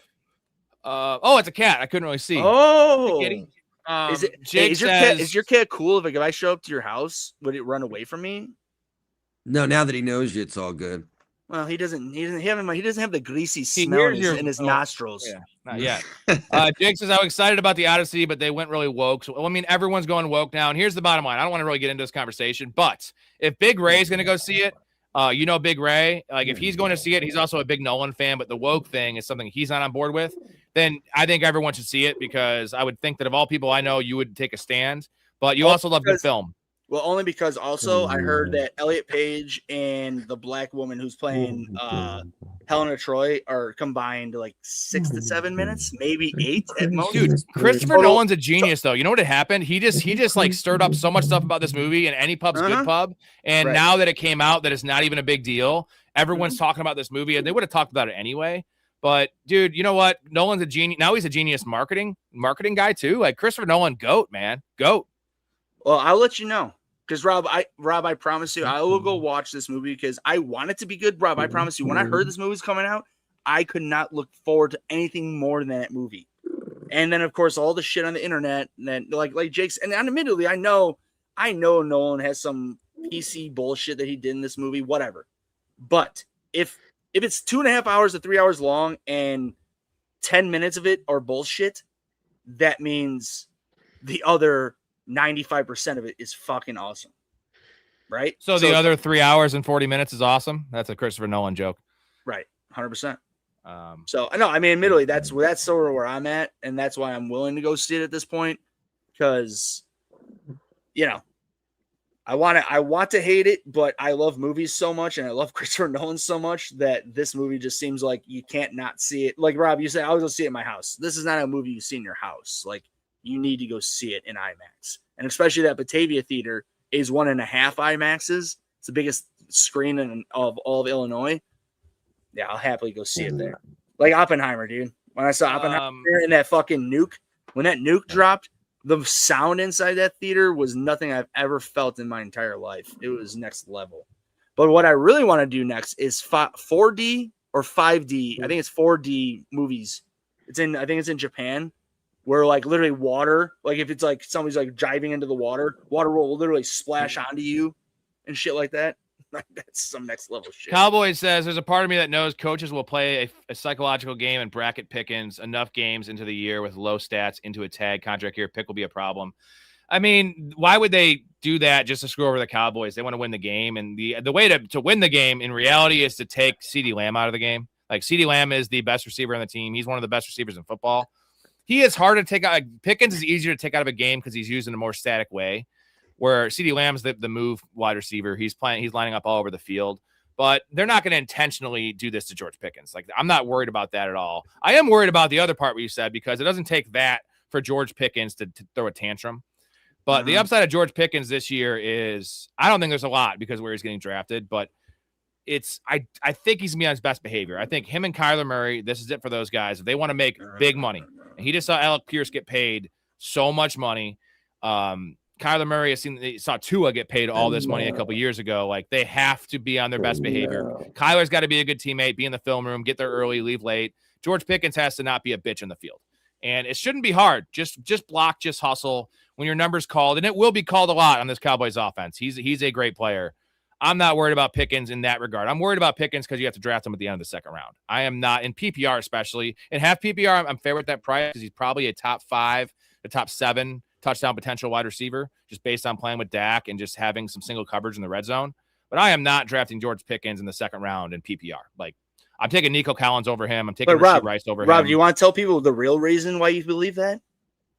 Because he's wide receiver 2. Why the hell is anyone taking a wide receiver 2 on their own team in the second fucking round? I'm sorry. I'm not taking T. Higgins. I'm not taking, even last year when A.J. Brown, Devontae Smith, I wasn't taking Devontae Smith in the second round. Sorry. Wasn't doing it. Not going to do it. Like, I want people who have the opportunities there for themselves. I don't want a guy with Jamar Chase who's going to get his way more than T. Higgins, and T. Higgins is a fine option. I'm not saying he's bad, but depending where you draft him is all I'm saying.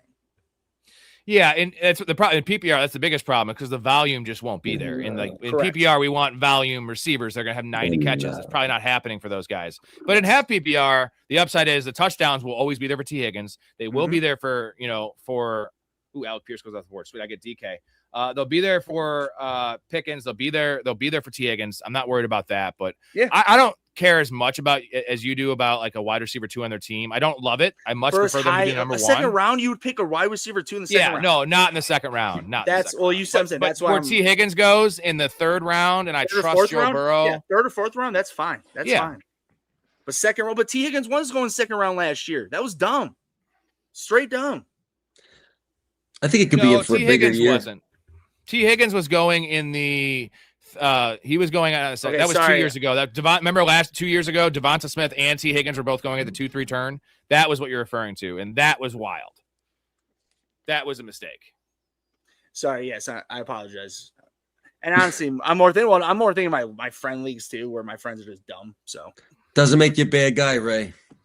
Well, no, Rob's just talking more actual stats of him doing way more leagues than me, and I'm just talking what I do in my leagues, and my friends are just dumb and do things like that. And I'm just like, why? Like, why? Yeah, home league ADPs are just not sharp. Like, not at all. Also the platforms, right? Like Yahoo, like ESPN's the worst example of that. Their ADPs, like, do not look at their ADPs or rankings. Like, it's also because ESPN has the most free leagues, and free leagues, like, you're gonna go on that. Those count for the ADP apparently. Like, dude, that's like a mock draft, dude. Oh, hell yeah, bro. Well, give me some Chris Godwin in my life. Oh. We still don't have a quarterback, but we're okay. We have some options here. Baker. What year did you graduate high school? 93. 93. 93, yeah. Ray, you were born in... I was 2 years old, bro. 91. Oh, sorry. Oh, I'm sorry. I was a little over... I was a little more 2.5, okay? Because I was born January 9th of 91. So early 91. So Keith looks like a young man, though. Thank you. Appreciate that. Yeah, you look fun. Yeah. You must have some nice soft lighting, there, It's a collagen he takes, dude. I have soft lighting. That's why I look so good in the stream. You see me in person, I look like shit. But on the streams, guys, I'm a solid 7, all right? Big time. Oh, Keith, and you're the same age as Derek. You guys are both pretty fucking youthful, dude. Youthful. Silent's born in 91. I think my target demo is probably millennial, right? Like 32 to 40. I'm 38. Ray's a little younger than me. But, we have people of all ages. Jay is 67. He's my dad's age. Fantasy Dog is 72. No, dude, I love this, dude. We have so many wide ranges, and it's like, it doesn't matter. That's why this is fucking great, Rob. We did have a girl community. We did have a girl join in like December, and she was in there for 1 month, and then I never saw her again. She sounds hot. Well, you can blame me. I may have said something. But I don't. No. The thing is, before she she joined, she would sometimes join and be like, "What did I walk into?" Because we'd be in these tangents. I remember. We set the bar pretty low. I remember Barry. I actually remember this chick 100%. And she was always talking about she was drunk on margaritas. What the fuck? But yeah, 1 month. You know what? I appreciate everyone's support. So hey, 1 month's better than 0 months, right? Fuck yeah. She'll be back. They always come back, Rob. F&A. F&A, Cotton. F&A. Dodgeball reference. We're going to take. Is Derek Mr. Free Throw? That's Derek? Yeah, that's Derek. Yep. Okay. Yep. All right. We're representing the elders fantasy drafts out there. Fantasy drafters out there. Wait, where's Bandit? He's the one who really put you guys in your place. Jay still has a fax machine, guys. Fucking A, F&A, Cotton, F&A. Fuck yeah, Bandit. Fuck yeah. I didn't realize he was a Lions fan, by the way, Rob. Yeah, pretty big Lions fan. Raid, because you know what? The turning of the tides. Where are we sitting here? We have pretty light options for stacks here. It's not ideal. What do I do? I think the option is this guy. So Keith, here's a real question. Like when you were a senior in high school, what was in your in either your little mixtape on your Walkman or? Love this question. I would say I'd say 9th and 10th grade was like let's see, Das Effect, Cypress Hill. Let's see who else. Then we switched over to we went through like a preppy phase there. We switched over to U2, REM, some of those groups. Right. So hey, yeah, all I'm hearing is you have a nice wide range, bro. Because I'm telling you, I love anything from classical music, like seriously, like Beethoven. Like I can listen to that shit and I love it. To straight up, I was born 91, so late 90s to 2009. So any of the rap in that. So like Mike Jones, Mike Jones? You know what I'm saying? Shit like that. To 311, like me and Rob love. To love 311. Nirvana, to anything literally, dude, 60s, 70s, 80s, 90s, and I have such a wide range. And I used to hate country. I don't mind it as much anymore. It's grown a lot more on me. So it's I feel like it's hard for somebody to play music for me that I hate. And if you play some like Skrillex, for instance, I love electronic music. But Skrillex, when it's just blah, blah, blah, blah, blah, blah, that's just a little too extra, aggressive. But David Guetta or Marshmello, who use musicians, singers with their beats, that type of shit, I'm all about because it's just oh yeah, because you can groove it. Then has lyrics instead of just straight up, like I said, angry, aggressive. Fucking Creed. Yeah.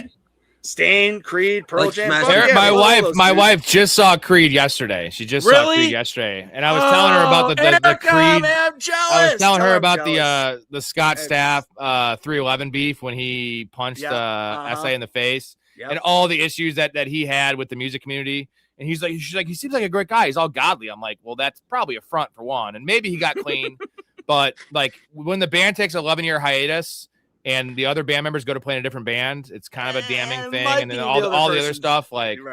I just always have issues. Again, I'm not one. I know Ray, you're a super religious dude, and you're not gaining anything. And a lot of these people, it's like a washed up rocker going to country music. It's right. you know why they're doing it because the money's there. And when you make this I'm found again, I'm born again, then you have a whole different group of people that are gonna be like, oh, this guy, he's good now. Actually, no, he's probably still a piece of shit, but he's using this to manipulate people and to make money. And that's why when there's money on the line, I really questions people's when this podcast tanks, I'm going to come back and just be just a religious program. And people be like, all the other stuff Rob said and did the previous X amount of years, he's different now. He's different. I'm like, actually, no, I want your money. So hopefully when I'm a religious show, guys, Rob, you guys all tune back in. That's why I adore 311. Legitimately. I adore 311 for that exact reason what you just fucking said. They don't change themselves. They've been themselves. And of course they've gotten older and gotten less hard and crazy with their rock music that they used to have in the 90s. But nonetheless, they adore us, their fans, and they give us service. You know what I mean? Like so many bands just don't do that shit. Dude, we just got Jordan Love falling back to us to pick 126. You know what? You are a real piece of trash. I'm out. You're a real piece of trash, Rob. I thought I was trying to say a nice thing. You put your hands up, and it's because you got shit ass Jordan Love. You know what's going to happen to him because of that? Nothing. It's really selfish, Rob. It's really selfish.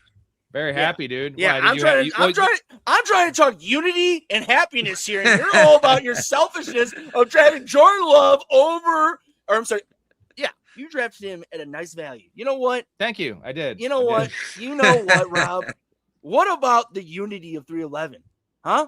What about that? I've seen him 21 times. So you're not being very unity with your 311 fan right now. Well, I'm pretty salty about the show we just went and saw. That set list is terrible. I'm only gonna go see 311 Day from now on. That was the last show. Mike told you it was your fault. You should have known better. Yeah, co-headlining tour, greatest hits tour. I hate that shit. Come on. No, stop playing the hits. We all agree. Like literally, Mike said it right. Anybody who has a pit ticket or VIP ticket, it's fucking. Everybody just comes up with a list, coin flip it, and pick those songs. I'd love that, but that's just not how it goes. All right, guys, 13 likes for the video. We've been on here for an hour, 36 minutes. We've had 30 people in here. Hit the like button. Show some love to your, one of those, your streamer. So 20 to 12. I'm 2 of those. That's 3 of the 13. It's getting worse. It's getting worse by the second. He's one is one. Come on, Lees. Come on, Lees. Well, I'm guilty of it like a normal YouTube videos. Like if I watch a Bob Ross video or some shit, like I'm not liking that video. It has 1 million views. But like when a streamer, something like this, small time grassroots stuff, 311. That's the kind of stuff that drives the algorithm. But we also like keeping it small. It's actually a nice thing to have only I don't like having 12 people in here, but knowing every single person in here, knowing their dimensions, knowing their size, knowing their age, knowing their location, age, sex, location, all those things. It's kind of nice, dude. It is unique, I guess. It's nice that you know all those things about me. Do you want to know? You want a little more information about me? I'm getting nervous. Exactly. Well, no, it's his show. Come on, guys. Great. We saw you topless on about a week and a half ago. You didn't take your top off. That's only half the show. Sean. Okay, here we go. We're getting information. Sean says 3-incher here. Well, you know what? That's probably you when you're cold. But when there's a woman present and it's not cold, you're probably about 7.5, brother. So rock that shit. Mic drop. Rock it. Mic it. What is EMF? First CD purchase, EMF. Oh, that was I remember that group. Unbelievable. You're so unbelievable. Yeah, wasn't that so them? Unbelievable. Yeah. Okay. You're unbelievable. That was catchy. That was the only song I knew about. Yeah, it was. Yeah, it was. It was catchy though. 100%. Derek, I know all your. I actually officially know Derek's dimensions because we have conversations, text all the time in the Discord, and for some reason that came up about being too big is not a good thing. You know how people brag, I'm 9. Like you don't want to be 9 because that limits like what you can do and then who you can do it with. And Derek, he did it all but send me a pic. Like essentially, the only thing I don't know is I don't actually know the visual, and I have one in my head clearly, but I don't actually have the like. I think he's being truthful. He didn't say anything outlandish, so we know each other's dimensions. So exactly, the thing I'm not bullshitting. Like I'm not a bullshitter. When people are like, you don't know this shit, I'm like thinking about it now. Actually, I know Derek's dimensions, and I've seen Ray's dimensions. So there's 2 people right now. You don't know. Who took McMillan? Who took McMillan? Yeah, I know you were half. Yeah, me. Ray took McMillan. You son of a bitch. What are you doing? Taking your guy. That's what I'm doing. Yeah, well, Big Ray's building a monster over here, right under our nose. Because I'm unbelievable. Oh, do.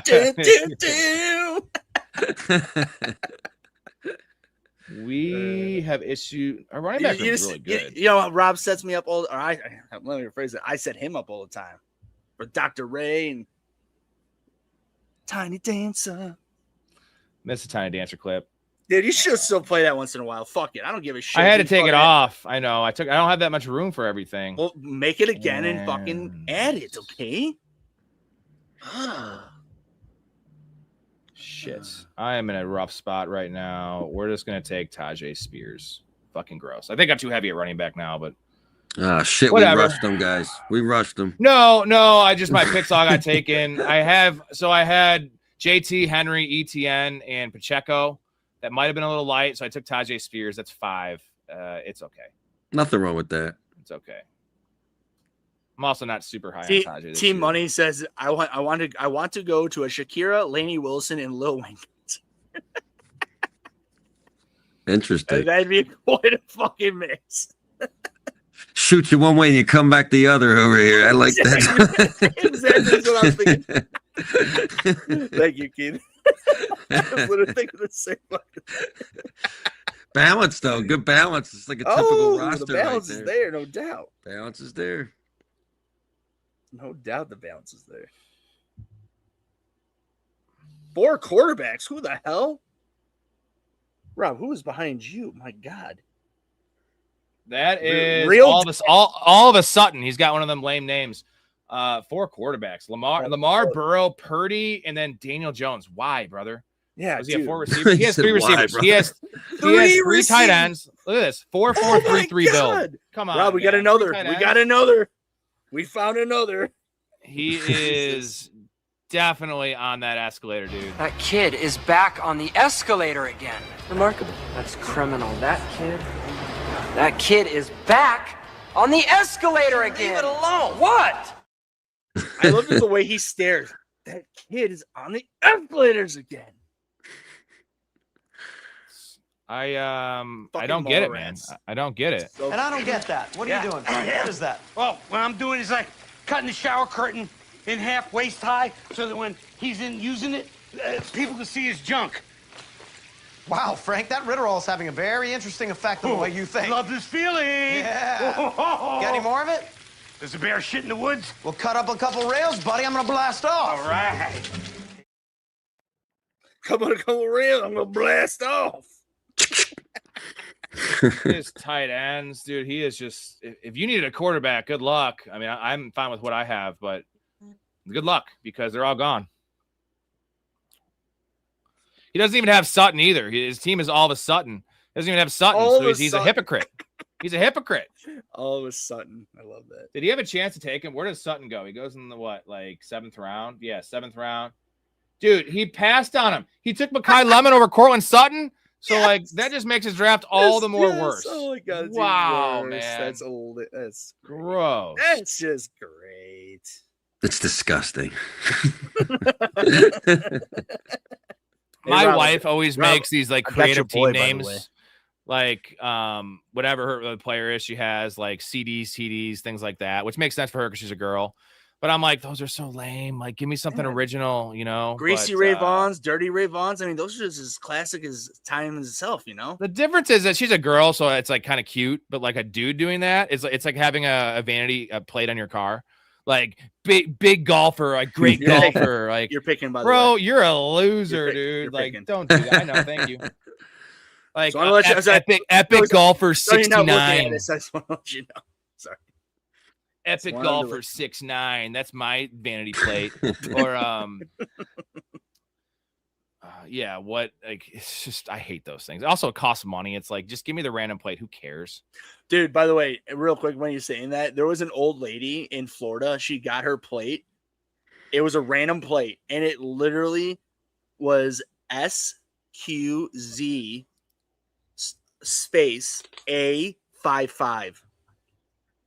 What is that? Straight up looked like squeeze ass. I'm telling you, this lady, I'm not kidding you, was probably 75 to 80 years old. And she was just like,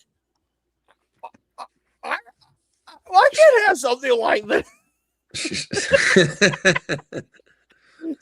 And by the way, Rob, it was the one clip I did see. It was that clip on the top, and below it was the Seinfeld ass man when he goes to get his fucking plates. I love ass man. Yeah.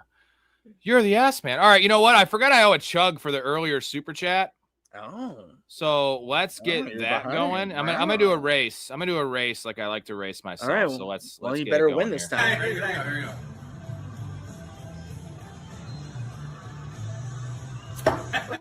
Every time, dude, you start behind. No, you lost. You start behind when yourself starts on the feet. Pretty close, right? No, you were like a good 10 seconds now. Okay, 5 seconds, 30 seconds behind. You lost. You were closer every other time you've been doing that with me. It's because you started. So I got to start drinking earlier, is what you're telling me. Rob, literally yourself on the video hit your lips like this, and then you waited because I know you're literally doing everything all at once. So I get it. I'm just saying. Then about 2 seconds later, you started. I get the timing. So I always compare it to the combine where they have the people racing their own self. Like they have someone racing. Oh yeah, the ghosts of themselves. Yeah. So essentially, what you're saying is, my clip is Tyreek Hill and I'm Jamarcus Russell. Is what you're saying? It just doesn't line. No, terrible. That's actually insulting to yourself. You're just more, Cooper Kupp, slow 40 guy. No, I mean, okay, so Tyreek Hill is what, a 4.2 something, and you're like a 4 or 5. How about that? Jake knows Cortland Sutton. You know what? The Chaz is the biggest Cortland Sutton fan ever. Remember last year he was only talking about Cortland Sutton for like every answer of like start sit. You got to link up Chaz and for like the make a wish thing. We got to just like how Sonny did it with the bald cap. We got to make it play it off like Chaz has some kind of disease, and then we'll get Cortland Sutton and Chaz together. And he's going to blow his load, like, officially in his pants. Because Cortland Sutton's a monster of a man. Pretty good-looking guy. Really good dude by all counts. Love Cortland Sutton. Nice comeback in his career, too. He had that ACL early on. Took a couple years to come back. And guy only catches 9 touchdowns a year now, apparently. That's the way she fucking goes, What is your guys' prospects for Cortland Sutton this year now that Jalen Waddle's there? Obviously, the targets are going to go down, but you still like him. He's going in the 7th round. Keith, are you in on Cortland Sutton this year? I am. I'm definitely in on Sutton. Guy, and he's like Quentin Johnson. Everybody doubts him every year, and every year they produce. I'm definitely in on Cortland Sutton. Waddle gets hurt too. Waddle gets hurt a lot. Waddle's a definitely mid-game guy. He doesn't miss a lot of time, but he's like 3 games a year. He like misses 2 quarters and goes to the 10s. He's a almost a Woody Marks. He's a blue tent merchant for sure. Yep. I guess real quick, I would say I'm calling you out on Quentin Johnson. Quentin Johnson only had 1 year, and that was last year. No, his second year he caught 8 touchdowns, but okay, that's fine. I know the rest of his numbers weren't there, but anyway, always outperforms ADP. His second year he was wide receiver 79, and he scored 8 touchdowns. I know this because I had him everywhere in best ball. And then last year he was like getting drafted like the 140s probably. And then definitely had more all-around year last year. Now the problem is Quentin Johnson's going in the 7th round, guys. Like that's tough. So give me DK over Quentin Johnson all fucking day long, dude. But anyways, back to the Cortland Sutton thing. I think it will come down to honestly how good Waddle will be. Because if he's not an actual wide receiver 1, like they think clearly with that trade and how much they gave up for him. And he's just like he is, maybe a low end wide receiver 1 to high end wide receiver 2, and that's what he is in Denver. That's not going to help Sutton. It'll help if Waddle is legitimately a wide receiver 1, sort of how Chase helps T. Higgins for an easy. Yeah. Yep. If that doesn't happen, then Cortland Sutton, he still might be okay, but it just 7th round might be a little much. So you guys ready for this pick? You ready for this pick? You guy I hate. I'm figuring I might pull the trigger here. You're taking. Let me hold my nose. Brandon Ayuk. It's gross. Brandon Ayuk.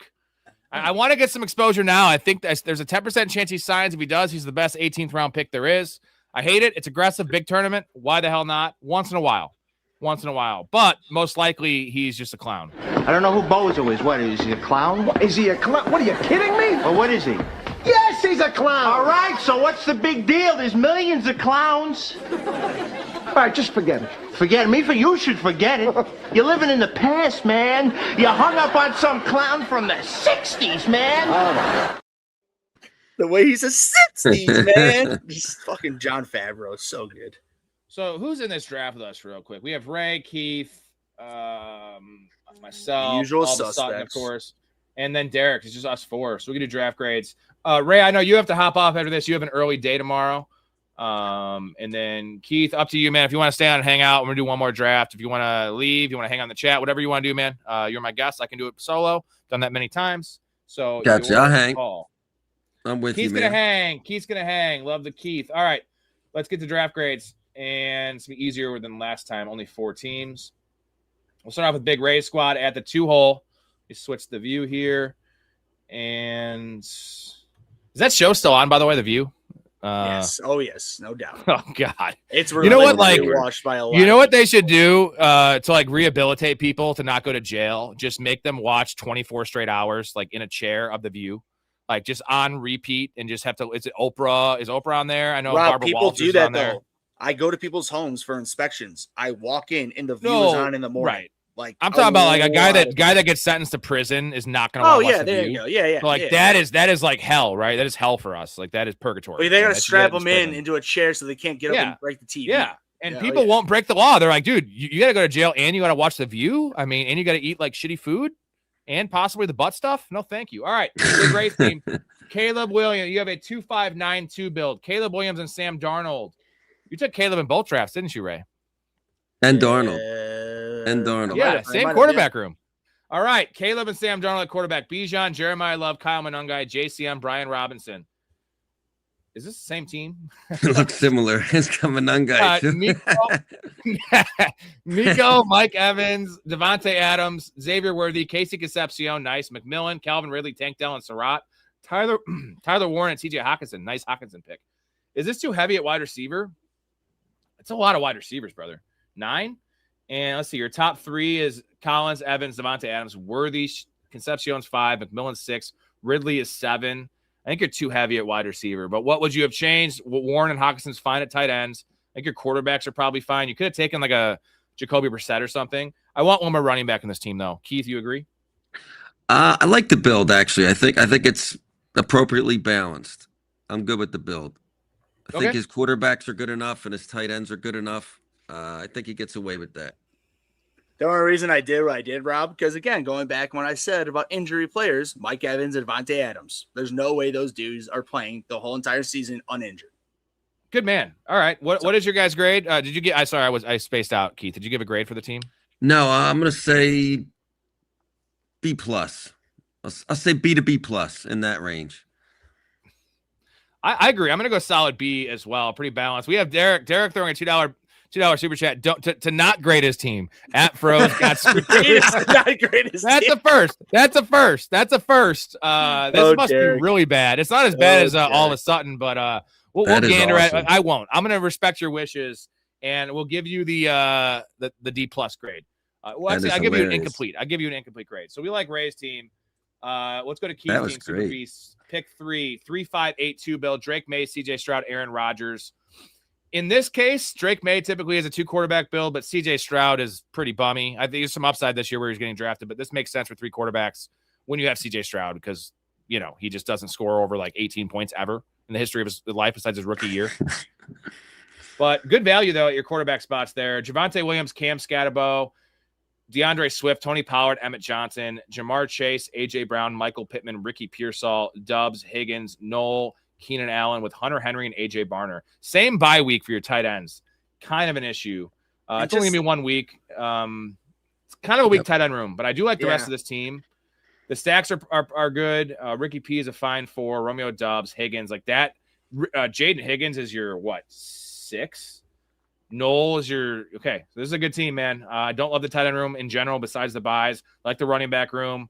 I'm gonna ding you a little bit because the buy thing. I know it's probably only losing 6 points, but that could be something. I'm gonna go C plus to B minus in this team because the quarterback room outside of May is not amazing. I like it. I just don't love it. Ray, what is your grade? And we'll have Keith talk about his team. Yeah. So just looking at where you picked guys, I'm 100% with Rob. I do not like your tight end room at all. And picking Pollard at 75, I feel like you probably could have, depending who was there, but roughly around that pick the tight end and then picked a couple of the running backs with later picks. That would have changed this a bit. I would give it still, I'd give it a C plus though. Like it's not terrible by any means. Has some holes, but if things work out your way, the way that you hope, it could be upwards of a B plus to be honest. So you like Tony Pollard, Keith, right? I'm guessing you love Tony Pollard. I think you drafted him last time, right? Yeah, I like Tony Pollard. I like Tony Pollard. I was thinking about taking Stevenson just for the stack, but wound up getting a bunch of other May stacks. But yeah, I'm as of right now, as of the last 3 weeks, I'm in on Pollard. If everything stays the same, we'll see. But as of right now, yeah. Oh, it's gonna stay the same. I'm a Nick Singleton guy, but even I will Pollard, admit there's a guy. chance he does nothing all year. You know what I mean? Correct. But he's just a scary guy because he is the most talented guy in this backfield. I don't think anyone, just based on age, right? But the draft capital is not high because of the broken foot. That's a nice little feather in your cap for Tony Pollard. You like this team? And what happened with the tight ends? Did you realize they were both 11 and you said screw it because there's no one else to take? Yeah, exactly. At one point I could have taken Houston's tight end and opted to take Rodgers, which, that could have been the only thing, but I'm not too worried about 1 week specifically, just to force a pick. You know what I mean? You should, what would have been better though, is this I think obviously Rodgers has he should be able, he's not going to lose his job like Brissett and Geno Smith have a potential to do it. But if you could have just not taken Rodgers and then waited on Brissett or Geno, and then you would have had, if you had, Schultz, Henry, and Barner. Now your tight end room's actually okay, and I don't think you really sacrifice much. Besides, is there a stack with Aaron Rodgers or there's a stack with everybody? Yeah, okay, yeah, Michael Pittman. Pittman, yeah, okay. I think personally, if you did that, I actually would prefer Brissett, at least not for the fantasy playoffs. We don't know if they're going to be playing, but I think I actually have them ranked higher than Rodgers. If you did that with your tight end room and with Brissett, I think I would have graded this team like a B+, honestly. Maybe not B, like B. I think it's a solid B, but it's not a bad team. Your first one was better. Do you agree with that? Yes. Yeah, I think my first one was better. I'd give beauty's in the eye of the beholder. I'd give this team a B. We'll see what happens with the tight ends. I probably, I think Drake May is good enough this year that I probably didn't need to take 3 quarterbacks. I think he's going to be a stud. I think he can, just much like Buffalo's quarterback, could just stick him in there and not even need anybody else. But we'll see. It's the CJ Stroud thing. And, we've seen this with Jadarian Price teams when, people take him and they don't trust him. It's like, if you're going to take a guy, like you took Stroud, and I get the feeling where it's like, I don't trust him as my 2. Well, then we shouldn't be taking those players. But yeah. I felt this trap too, where it's like, after you do it, you're like, damn, is that enough? Like, damn, do I trust Price as a 2? And then you end up taking 6 running backs in that Price team when you should have taken 5. And then with the quarterback thing. So got to draft like This you're right. is why this exercise is great, right? We have to draft, be convicted with our picks, especially in these smaller drafts, like it's $5 or $3. Who fucking cares?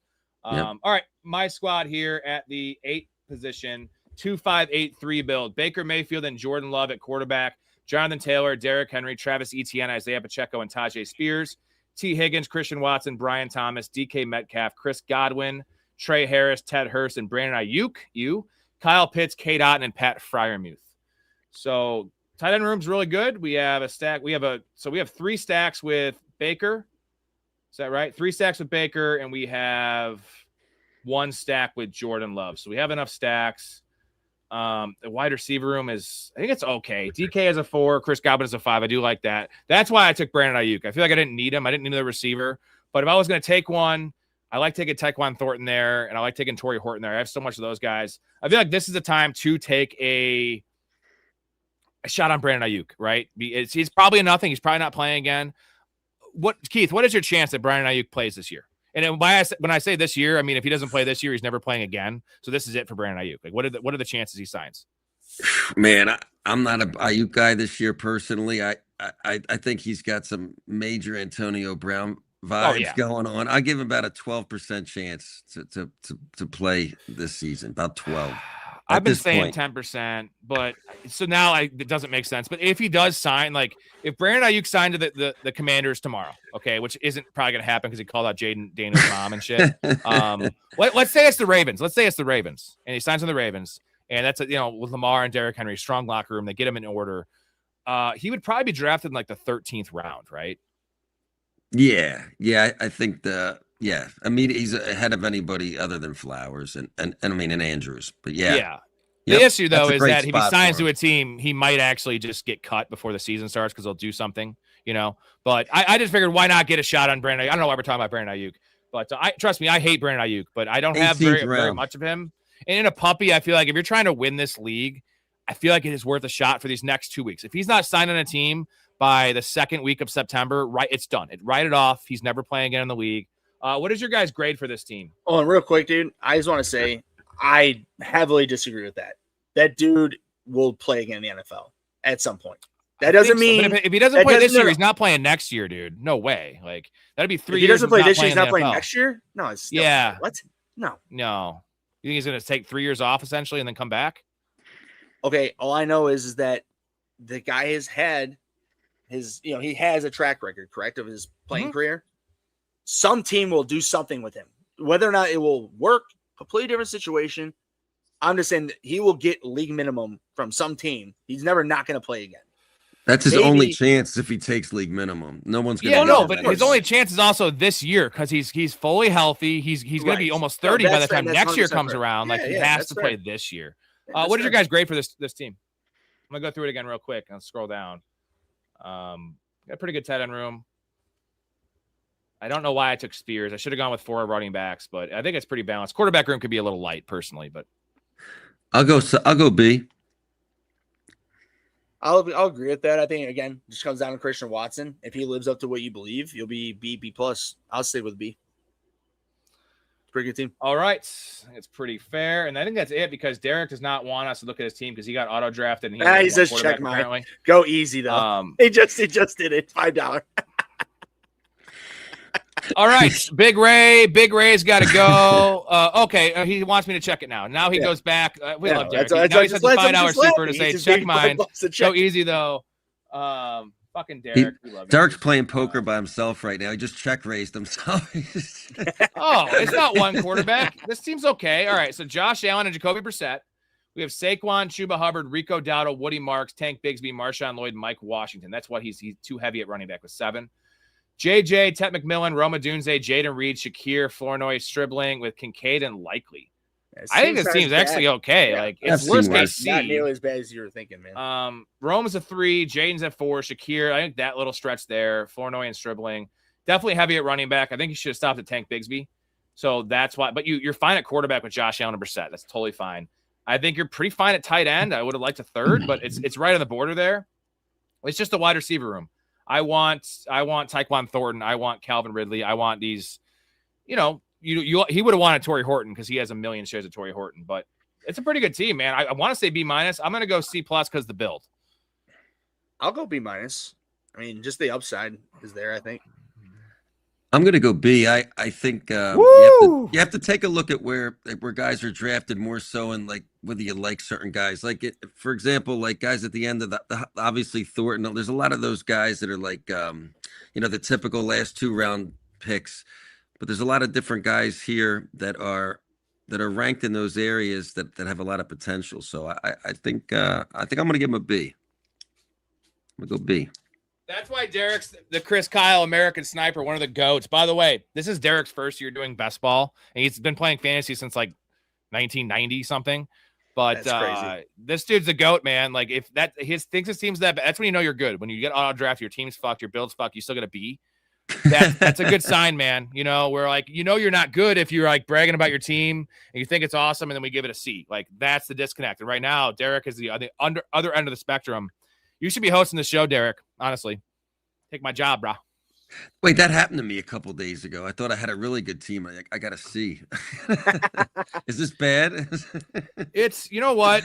That's why I don't like grading teams based on players I like or dislike because that's the weather.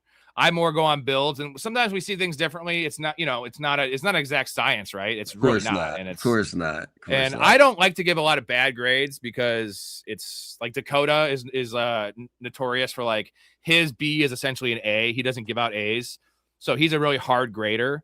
And I'm also trying to like get people to follow me, but I also want to we want to learn too. So sometimes like constructive criticism is needed, and I want it. I don't need it personally, guys, because I'm the GOAT, but.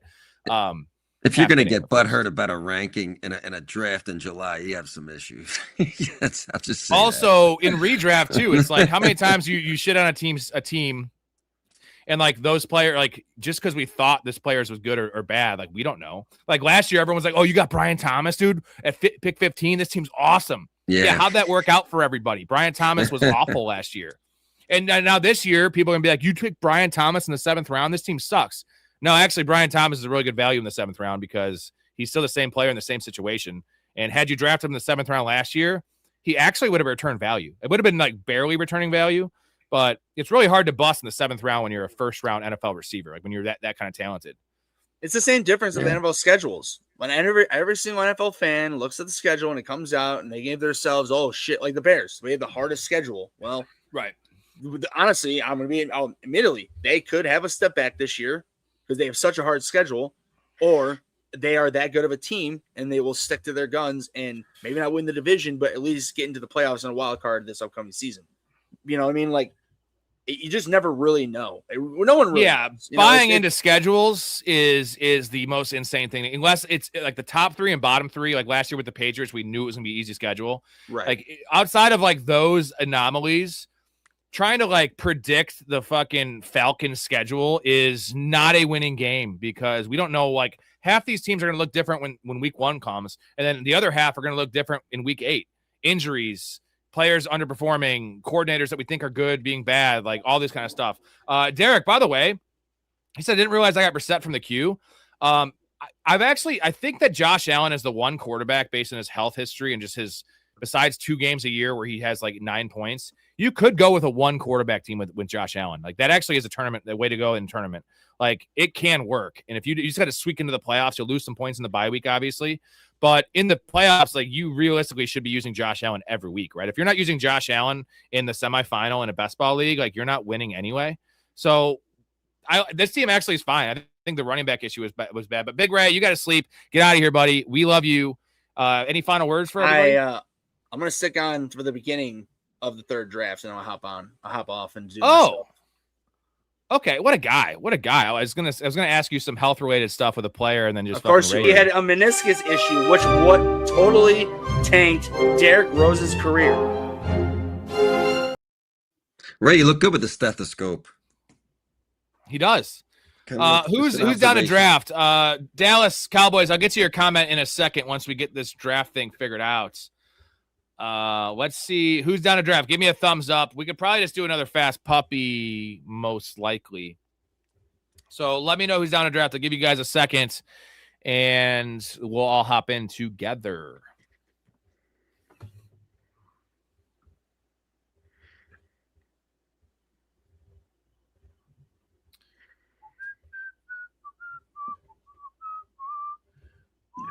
We have Connor's in. That's who I was waiting for because I know Connor didn't get in the last one. So let's count it down. I think you guys are in there. We have Sean in. Let's count this down. This is going to be a fast puppy. I'm going to count it down from 5, though. I don't like counting from 10. That's too much. Max is in. Sweet. Let's do it. 5, 4, 3, 2, 1. Join it up, gentlemen. Look at that. Waiting on 9 people. Lovely. 6. I'm in. It's still here. Max is still here, man. We did you get in the first one or something? He might have gotten one before us. Let's see what Dallas Cowboys says. Appreciate the opinion, but take out their best. Don't let that guy beat you is the MO of a lot of teams.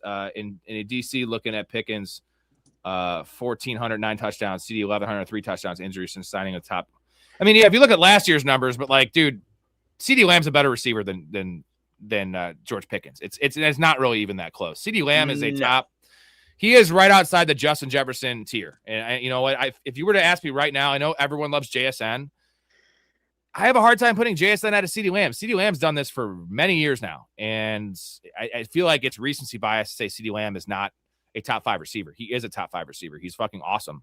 And George Pickens is in that top 12 to top 15 range. I don't know. He's a more limited player that has some attention drops, and I like him. You agree, right? Like, CeeDee Lamb is just so much better than Pickens. Yep. Pickens has had some difficulties with like being committed, at practices and stuff, like some discipline stuff. But if he puts it all together, he has the ability to be a wide receiver 1 in this league, no question. But his diva-ness, like you just brought up, that clearly has been such a downfall of his whole time in the NFL. And he's a diva, and he doesn't deserve to be a diva yet. And he's a wide receiver 1 because his archetype as well. And you got to think about it. There's 32 teams in the league. So, like, I'm saying he's better than that. I think he's a top 15 talent. CeeDee Lamb's a top 5 talent. And I think a lot of people are now, like, being like, oh, CeeDee Lamb's just a slot receiver. That's where he's best suited.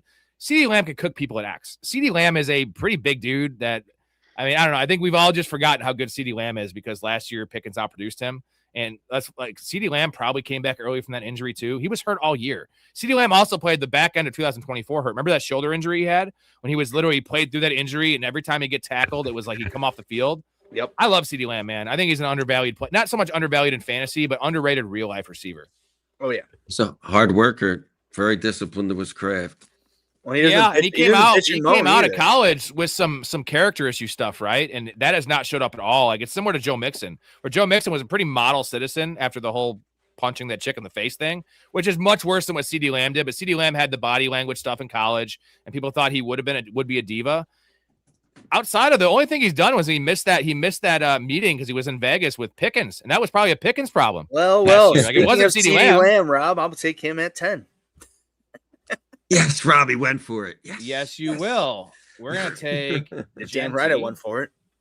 And I'm gonna go for another guy that Rob hates. Are you now? So who's in this draft with us? We have Connor. We have Super Beast. We have Sean. We have Ray. We have Derek. I'm next to Derek. God damn it. And me. Oh, I'm not worried about me next to you, Ray. Good. Zinging, baby. Good. I'll get my guy right here. Derek Henry, right? You. Hampton over Henry? You.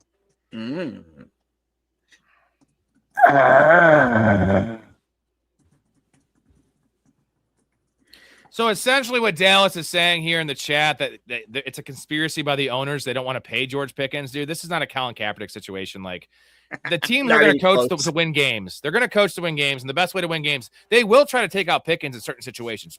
Probably in the red zone is my guess. But, yeah, you also have, Ryan Flournoy is really fucking good. Like, go watch some Ryan Flournoy tape. That dude is he is a proven number 3 in the league, if you ask me, talent. Well, I think Ryan Flournoy could be a number 2 for the Cowboys. Little Dallas Cowboys is calling us out. The latest comment there. And also, I want to say everyone's entitled to their opinion, so I'm not saying. Of course, he's a Cowboys fan. He watches them more than us. Like, admittedly, I don't watch the Cowboys every down like I do the Bears. So it's very understandable.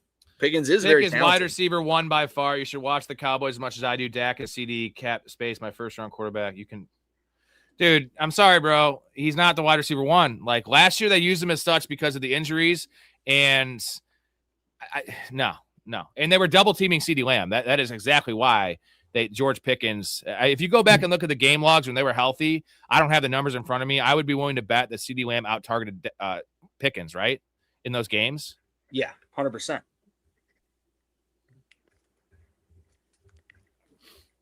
I mean, I love George Pickens, man. I've been a Pickens fan since coming out of college. Like, I had him ranked way higher because I didn't care about the personality stuff, and it really came to fruition. But now I feel like I'm lower on Pickens because it's like the market has shifted, and I always like to be ahead of the trend here of, like, oh my God, this is like George Pickens, dude. I had George Pickens in 14 of my 36 leagues last year. I had so much George Pickens, not best ball. I'm talking about redraft. He was one of my PPs. I love George Pickens because the value. He was on your PP? He was a PP. No, he was on your PP. Pittsburgh was a tough place for him to, start his career. That's a very difficult, with that coaching staff. It's a tough place for him to break in.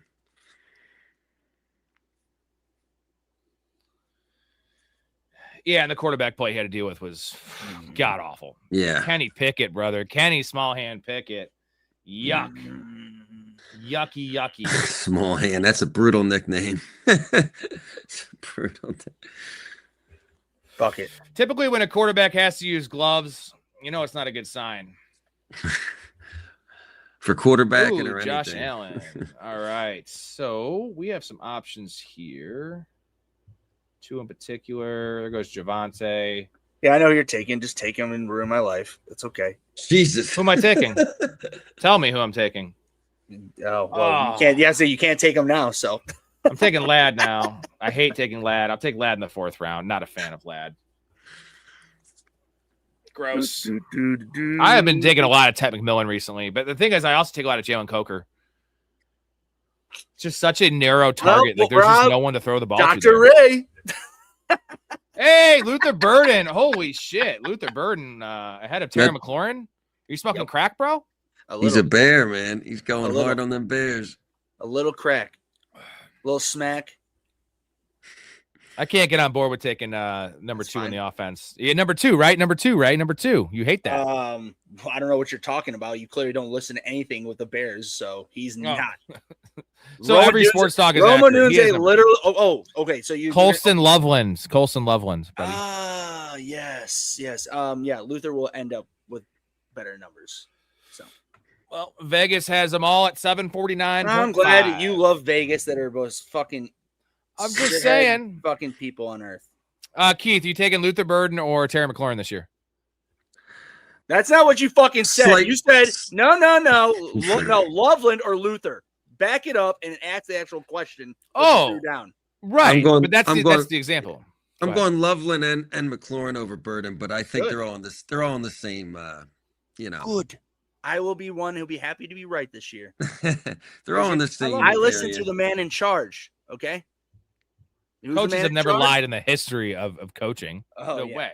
Well, okay, Rob, that's fine. Roma Dunze literally said that foot injury has changed the entire way he has to play football. How about that? Does that mean anything? I don't know why he said that. That's speaking weird. of Loveland. Well, he did say that. I'm not making it up. He fucking said that. Okay, so you want to argue with me? Rome has a lot to prove to me at this point as a Bears fan. Okay, 9th overall. His upside is nothing to where it was when he was drafted with that foot injury. The fact that he fucking said that, it's very upsetting and not happy that that's where we're at. So that's why I believe in Luther. Okay, and Ben Johnson said I'm buying Luther Burden stocks this year. Now, of course, that's a coach hearsay pumping his guy up. I get that, but Ben Johnson also doesn't say things to say things. Forget we brought it up. I don't. So you think CeeDee Lamb's trash? Like you think Dak's trash? You think you're a Cowboys fan? You Cowboys fans are insane. And yes, I thought you meant me. I'm like, I picked CD. What are you talking about? No, Dallas. I know you're a Cowboys fan. I promise you, I watch a lot of Dallas. I watch a lot of every team. I watch a lot of Cowboys. Dallas last year, I had George Pickens everywhere. They're usually the 3 o'clock slot for us. Two of my most owned players last year were George Pickens and Javonte Williams. They were my 3rd and 4th most highest owned players last year. So yes, I watch a hell lot of Cowboys. I always watch a lot of Cowboys. They play on primetime all the time. They always play on Thanksgiving. I watch at least like 7 games full plus highlights back. CeeDee Lamb's awesome. He's had some nagging injuries. I just mentioned that he played through a shoulder injury in 2024 when he should have been shut down because they were out of contention. He played 4 more games than he should have. So maybe you're listening to Jerry Jones bitching about his players too much, dude. Have fun with George Pickens, bro. Like if you want George Pickens over CeeDee Lamb, that's a losing ass strategy. No. Would you guys pay George Pickens top 5 money? Because that's what he gets. Like Alec Pierce got top 8 money, and Alec Pierce is nothing like George Pickens. There's no way. No, I mean, I would rather pay George Pickens over Alec Pierce. I can 100% guarantee you that. Because Alec Pierce has just been a long ball guy. In reality, George Pickens has shown much more well-rounded route tree in his game over Alec Pierce. But also, Alec Pierce doesn't talk. Can you imagine though? I really don't think I remember Alec Pierce really saying much of anything. What would happen if Alex Pierce wound up with Drake May or somebody like that as a quarterback? Oh yeah. Oh, can you imagine? I don't disagree with that. Yeah, I don't disagree. He might get 15 touchdowns, long ones too. Oh, you took Christian Watson. Ray. Mm-hmm. I didn't even queue anyone else up. I almost got. It's okay. You can hate this pick all you want, and I'm gonna stick by running back 1 or. No, first round, I should say. Getting Watson that late. Yeah, Dad. You need some of this.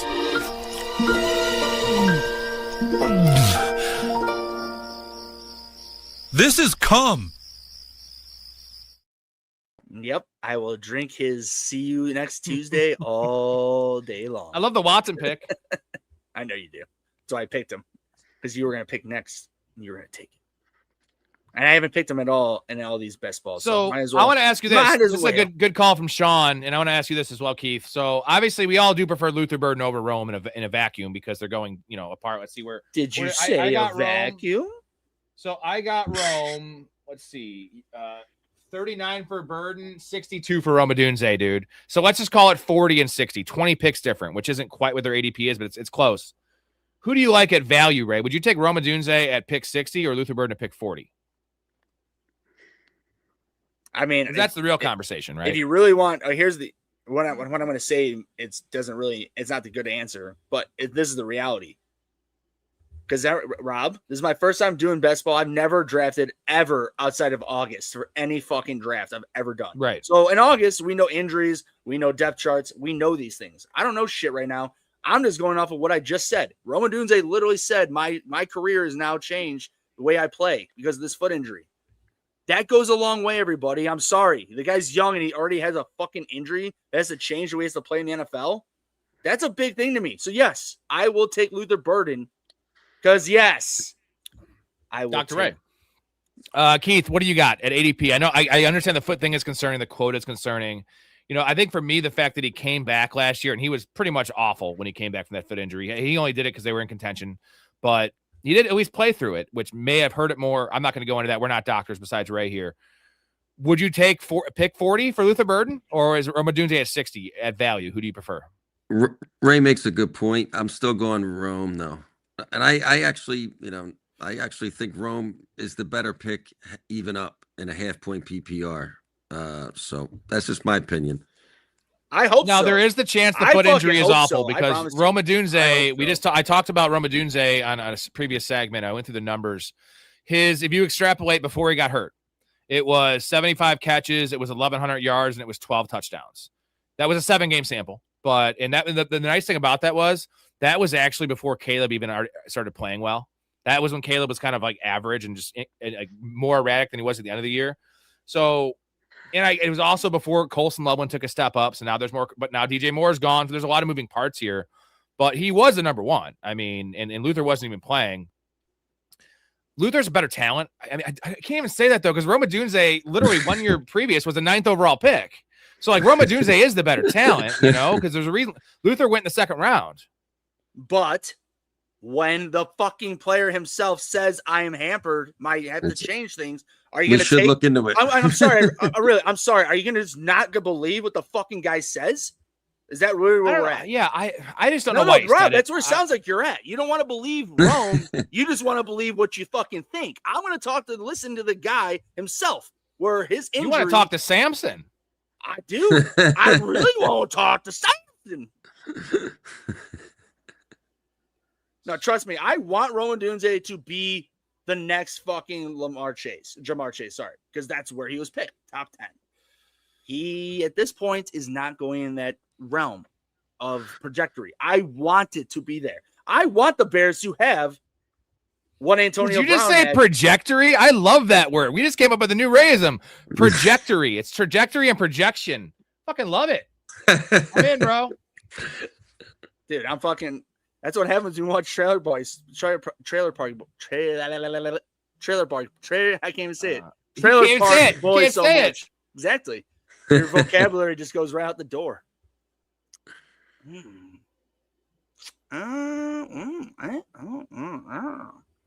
Well, I guess we'll have to take this dirt bag.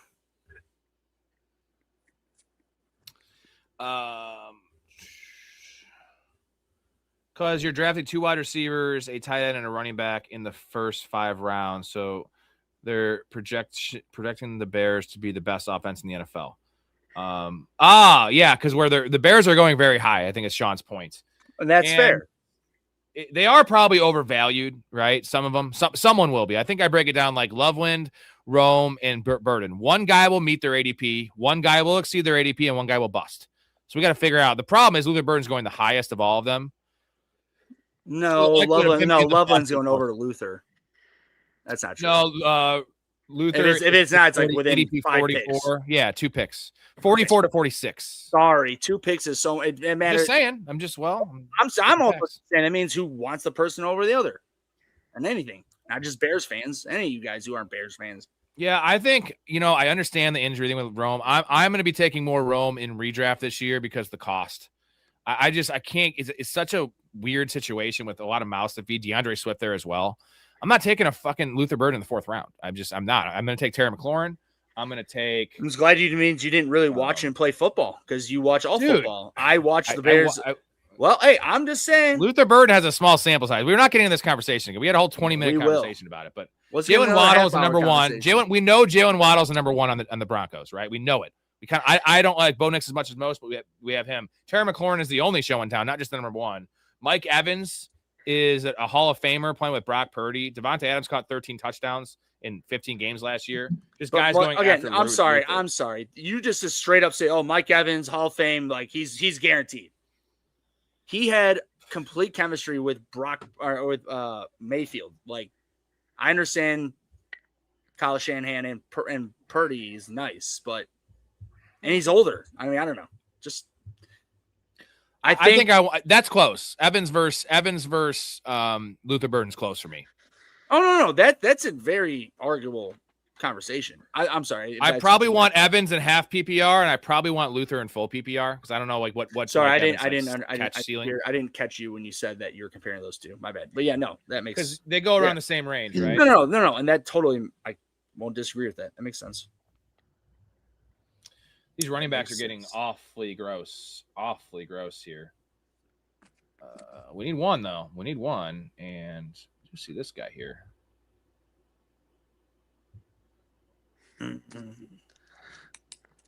Damn, Brock Purdy went that early. Huh. And Kyler I guess I'm used to him falling. I'm used to him going way later. What 9.7, 103.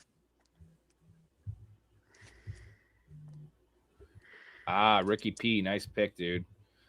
So let's take what's our buy situation? 10 and 13. I'm gonna take Harold Fannin, baby. Oh, Harry Fanny. Well, you didn't take him. He's still there. So I wouldn't take him. Derek has a tight end. Derek already has a tight end, so I would not take him there. I'd wait around if I'm going to take him, and I might take him here actually. Probably a good call from the Ray. Because you'll beat that. Appreciate you. Now, if he chooses to take Harold Fannin, that's on him. I think Derek's too smart to take a second tight end here, and he is. Well, I really want to kill myself when I'm about to do, but you know what?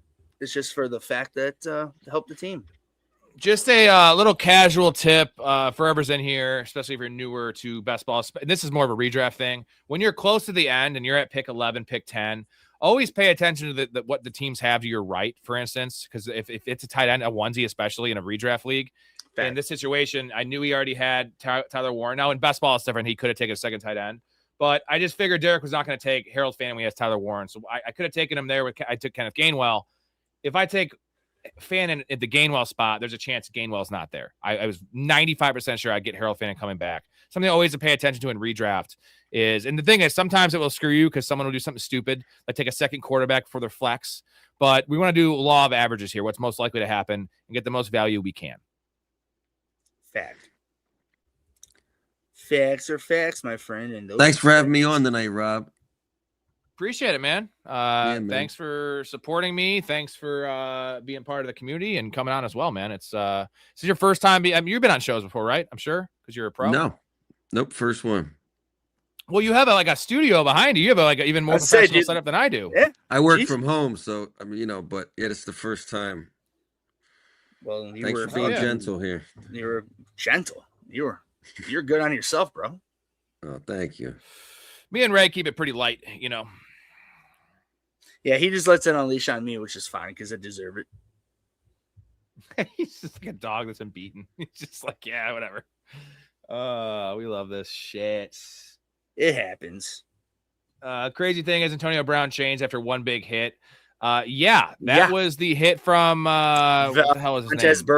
Vontaze Burfict. Yeah, there was a couple hits from Vontaze Burfict. No, but especially, dude. By the way, I never liked Juju Smith-Schuster because he had such high potential and never lived up to it. But I always respected the shit out of the man for took out Vontaze Burfict and fucking. I love that block. He completely crack blocked the shit out of him and fucking killed him. And stood over him. Left the mark. And stood over him. That was the best part. He stood over him and looked at his ass. And, I can only imagine what he fucking said. That's where my fucking boy Antonio, motherfucker. Everybody spit on because I don't know. But he didn't spit on. We would have seen that. But in general, he definitely lit his ass the fuck up as a retaliation.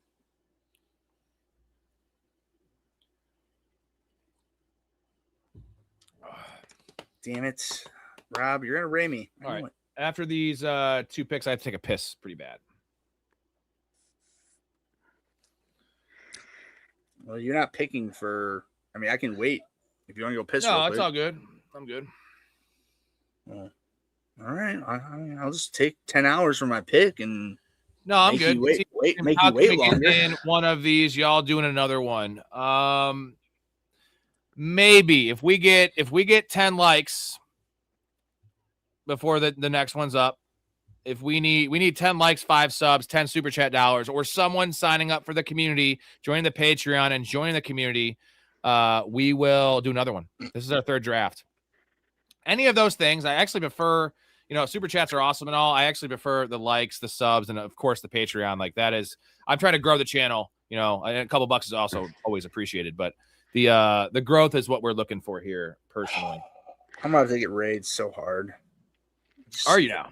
Yeah. This guy's no tight ends, and I need Kincaid and Sean. He's just gonna do it. He's gonna do it. Oh, it's Sean. Right. It's Sean. He won't do that I know. to you. Sean's in here. I know. Thanks, he is. Sean. That's what I said. I know. I said Sean. Well, punish him, Sean. No, I did it myself. I punished myself. Thanks, Sean. 1 quarterback. Ooh, you know what? I don't think Derek can take. I'm just going to take him anyway because I think he might take Baker. He has a week 10 bye with Bo Nix. I think at this point he's dug into taking 3 quarterbacks.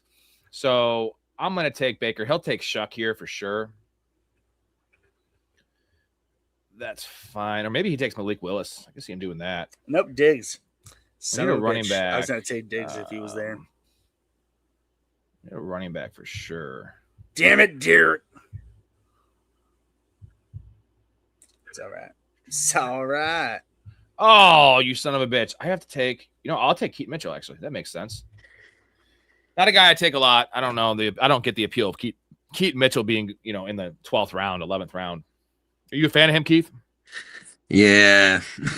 I don't, it's tough. The draft price is undefendable. I can't defend where he's being drafted, but I am. I've been on him. I'm 0 for 2. I'm going to go again this year.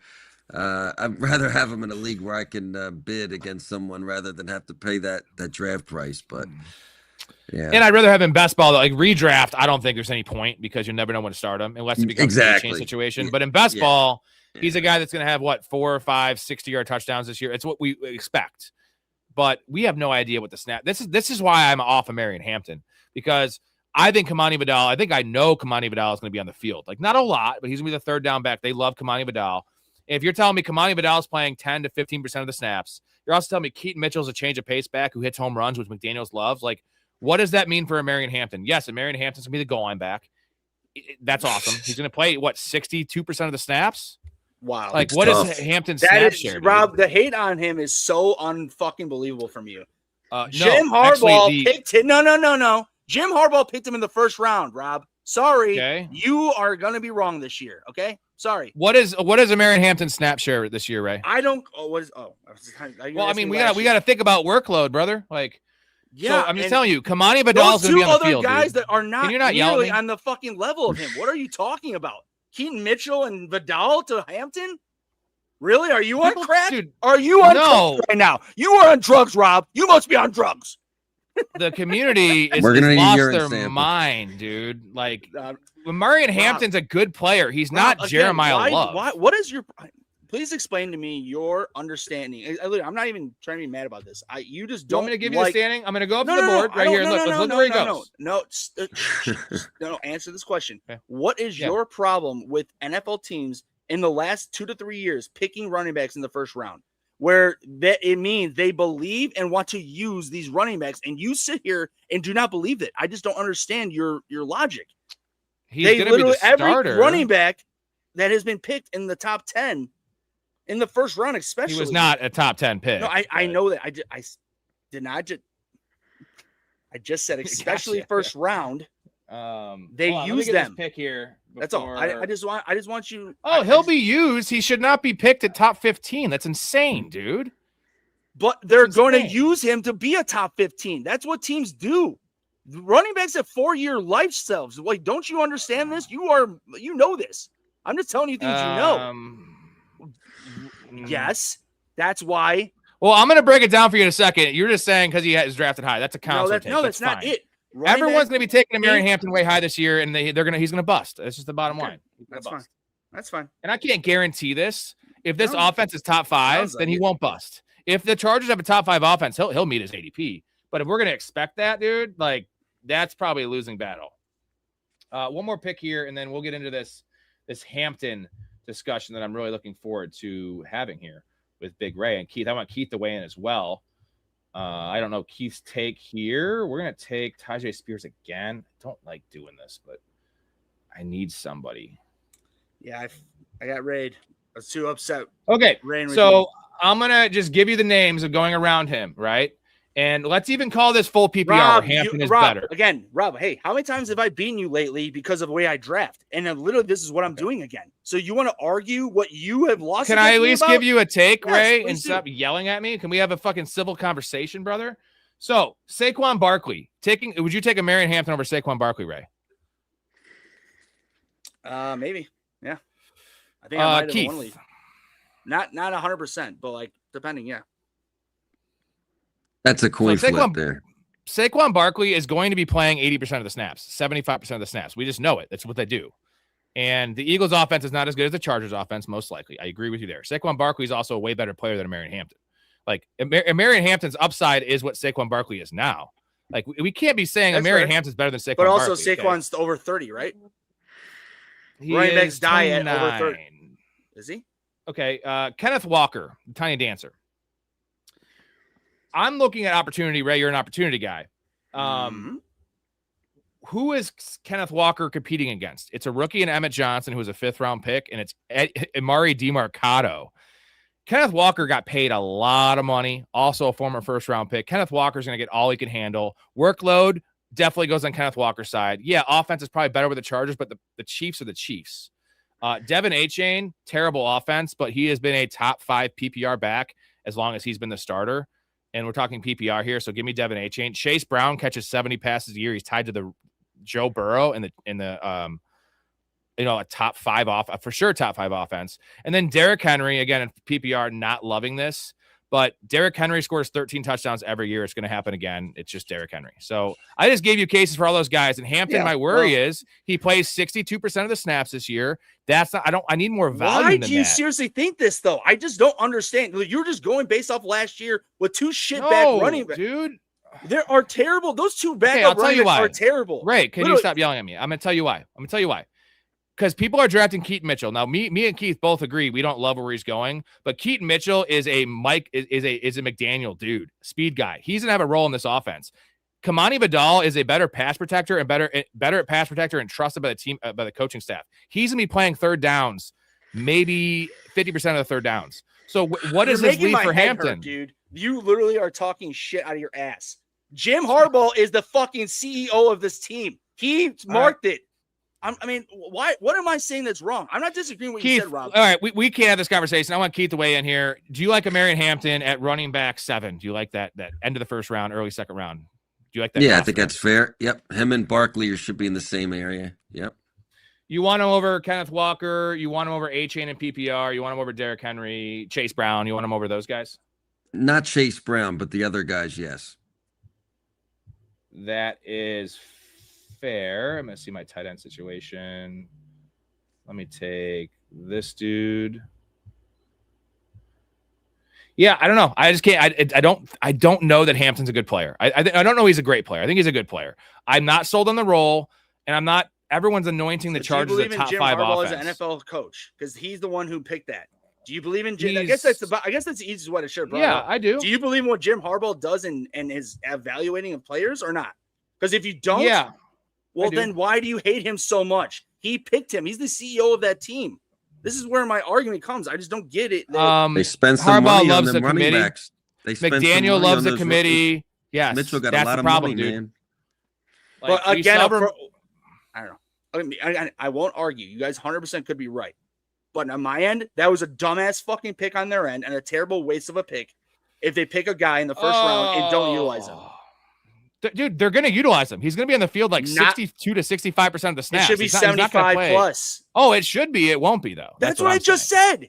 What did I just say, Rob? I'm sorry. Right. I wish we could have a civil conversation without yelling. I don't get it. I mean, Rob, we all love you, but. Rob, I said it nicely and you didn't hear me. And now I had to yell. I just said if they use him as they should when they draft. Any team drafts an NFL running back in the first round, use them 70 plus to 75% plus of usage. Otherwise, it's a waste of a pick. So that's my point. I'm sorry, Derek, dude. I have a lot going on. I have a fucking screaming dude in my ear, and my bad, dude. I'm sorry. I would give you Greg Dulcich right now. That's an unnecessary pick by me too. My bad, bro. My bad. This gets a little heated here. It shouldn't be getting heated because we should be able to have like an actual civil conversation. Not sure the relationship can recover, Rob. That was a tough. It can. Snipe. Oh, this is nothing. Oh, the snipe. Yeah. It was unnecessary, dude. I do like Greg Dulcich, but illegal sniping, I don't love my number team. 55 on the offense. It was not great. My bad, dude. Derek, I'm sorry. You have Malik Willis.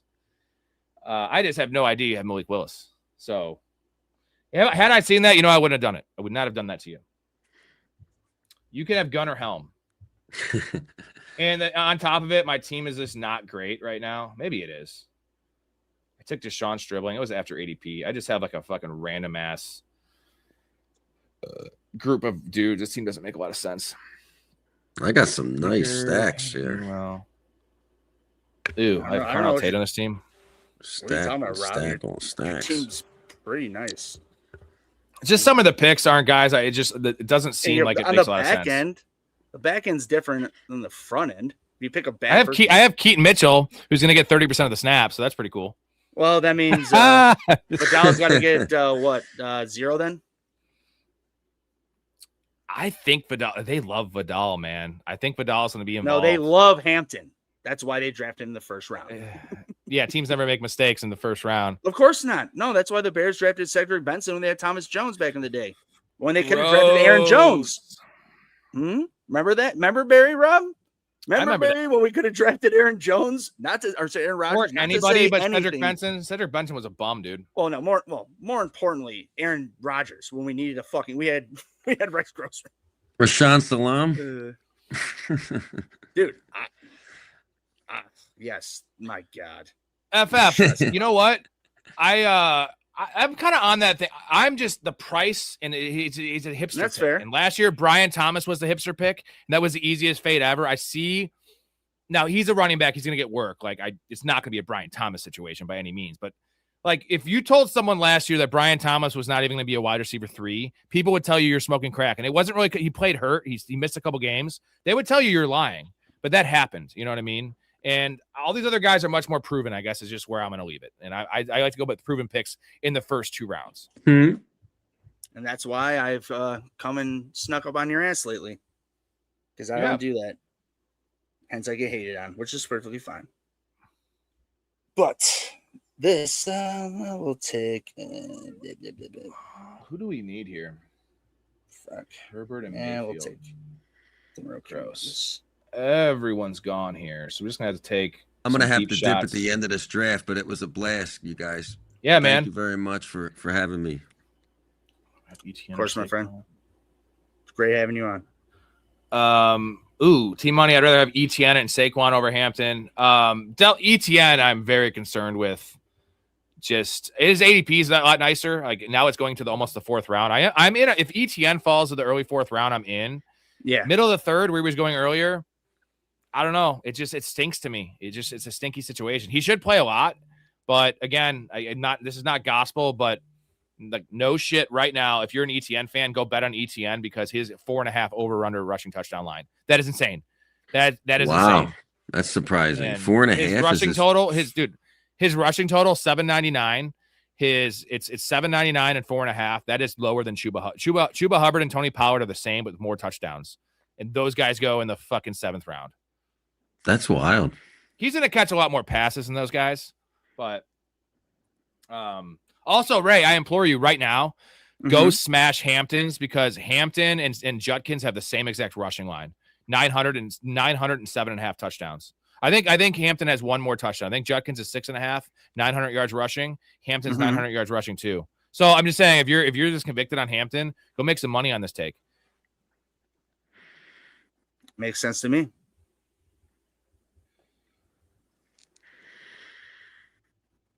Ooh, we got Aaron Rodgers auto drafted really late. Look at that last round, Aaron Rodgers.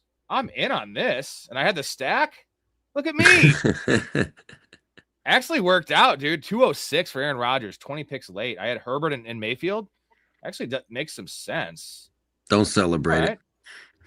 I don't love it. I don't love Aaron Rodgers, but no, but again, both Herbert and Baker have gotten hurt over the last couple of years, at least a few games. So Rodgers just sticks it out and gets. I think Rodgers. I'm way higher on Rodgers than you guys are, dude. Rodgers is I hate to say it, he's easily one of the best. He might be the best quarterback I've ever seen live against the Bears that I've ever seen. Especially because how he just fucking raped them for his entire career. That he did.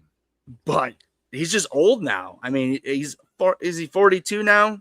41? 41.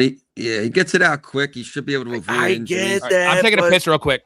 I get that. It's just, it's just. Pittman's such a huge Pittman and Bernard. You're right, though. Huge upgrades. Big time upgrades. Yeah, well, no, the Pittman thing, him being in the slot, it will just give him a quick slant. To your point, just one, two, boom, 1, 2, boom. The coaching, big difference now with the coaching. Well, and that's where honestly, I think that's where the big differential will come down to, because it's funny because it's all like, oh, it's Mike McCarthy, and it's like, yeah, I'm not the biggest Mike McCarthy fan. Just when he was on the Packers, he killed us as a Bears fan. I liked him there. Cowboys.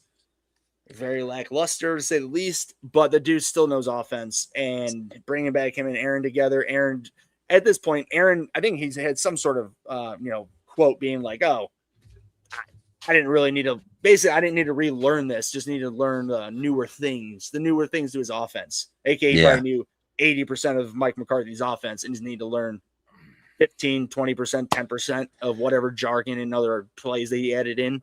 And to your point. All right, boys. Yep. 2:46, 2 hours and 46 minutes. Keith, debut. Appreciate you, buddy. Super Beast. You see him in the chat. He was out of town for a little bit. You'll probably see him some more. Dr. Ray, Big Ray. Love you, buddy. Get some sleep. You got to work early in the morning. I'm going to go to I'll do draft grades real quick. And then tomorrow night, we have Mike Storey coming on. I'll go through that at the end of the show. Guys, love you. Appreciate you guys coming on. We'll talk to you soon. Have a good night, sir. Thanks, fellas. Thanks, everybody. Later, guys. All right, I'm going to go to some draft grades for you guys, and probably it for me. Let's see. Get this up. Go. I got you, Max. I got you. Let's see. Let me check if we're going to do another draft. I gotta see. If we met the sub goal, I'll do it. We still need 9 more likes on the video.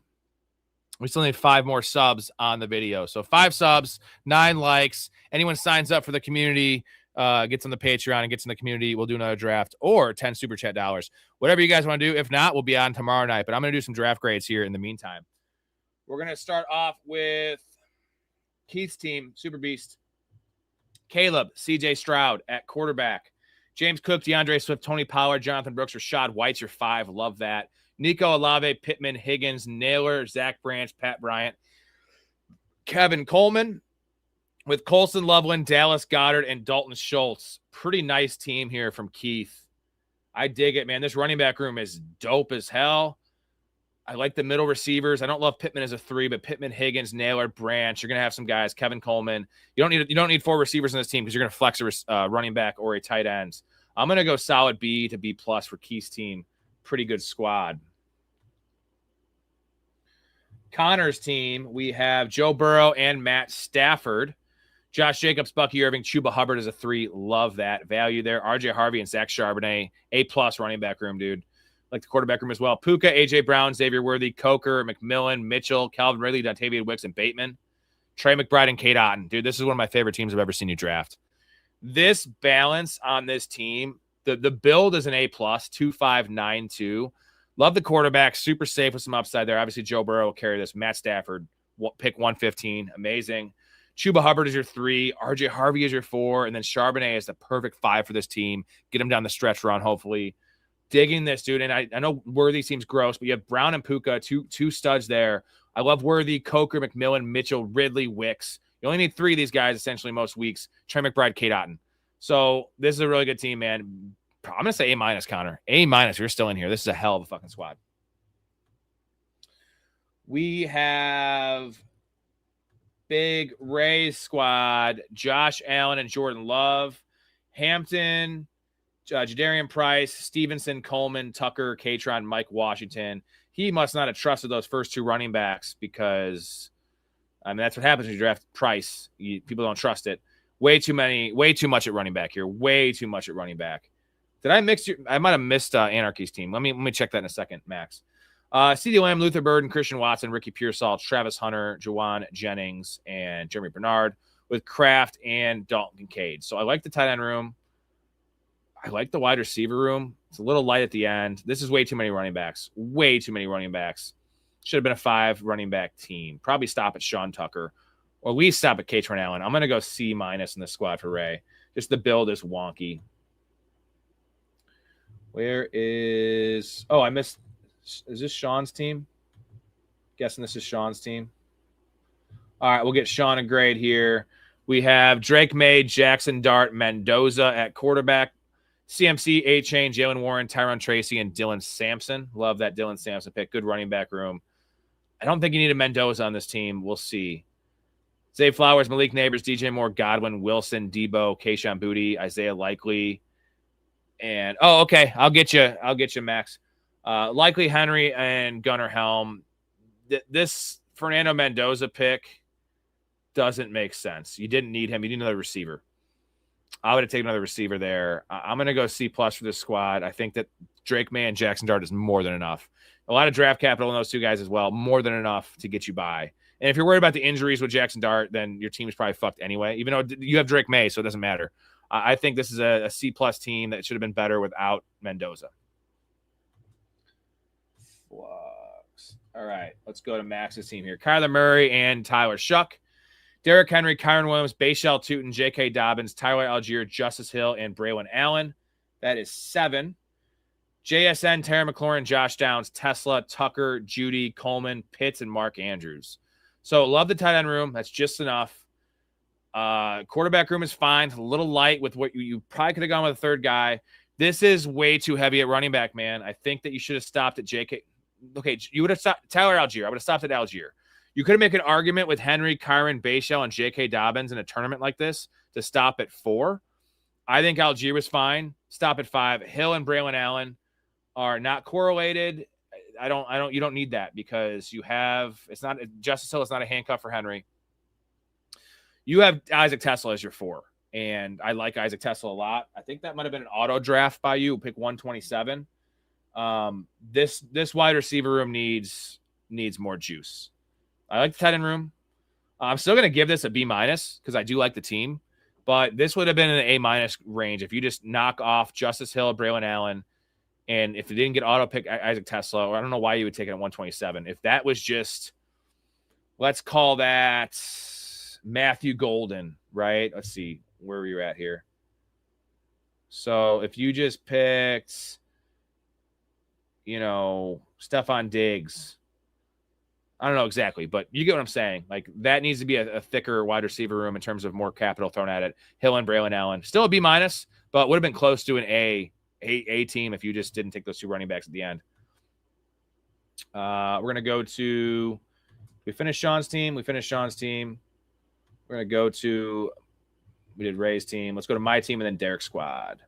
We have Justin Herbert, Baker Mayfield, and Aaron Rodgers at quarterback. Ashton Genty, Kenneth Walker, Kenny Gainwell, Keaton Mitchell, Tajay Spears. We had Ted McMillan, Lad McConkey, Carnell Tate, Roma Dunze, DK Metcalf's a 5. Stribling and Tycon Thornton with Harold Fannin, Gatson, and Greg Dulcich. It's all right. Not players I typically take. Not a build I usually do. Kind of a weird 3-3, 3-5-7-3. Not one of my favorite teams, guys. I think it's okay. I don't really give my team grades. I would probably put it in the C+ to B- range. Ray liked it more than me. I think I got some pretty good value on some players. Derek, super sorry about sniping you, man. That was a lot going on in my ear here while that happened. So I just was literally taking a guy. It's like, usually I don't do that, but definitely apologize for you, dude. And let's go to Derek's squad. Bo Nix, Malik Willis, and Daniel Jones. Saquon, Javonte, Blake Corum, Woody Marks, and Ray Davis. JJ, Garrett Wilson, Brian Thomas, Sutton, Matthew Golden, Diggs, and Malik Washington with Tyler Warren, Terrence Ferguson, and Evan Ingram. Dude, my bad, because if you had Greg Dulcich on this team, this would be better for sure. It's still a really good team. That's why I'm saying am I bad. Like, this is a good team. And the one upside is you don't really need to stack Malik Willis, but that would be the stack to take. You took Malik Washington, which is fine. This is a B+, dude. This is a really good team. I dig this squad. Everything about it. The high upside running backs you have there after Barkley and Williams. Blake Corum will give you weekly appeal. Woody Marks will give you weekly appeal. Ray Davis could be a top 20 guy, top 15 guy if something happens to James Cook. I think he might get some work this year as well. Pretty goddamn good team. Again, apologize for that snipe, man. That was you blame Ray on that one.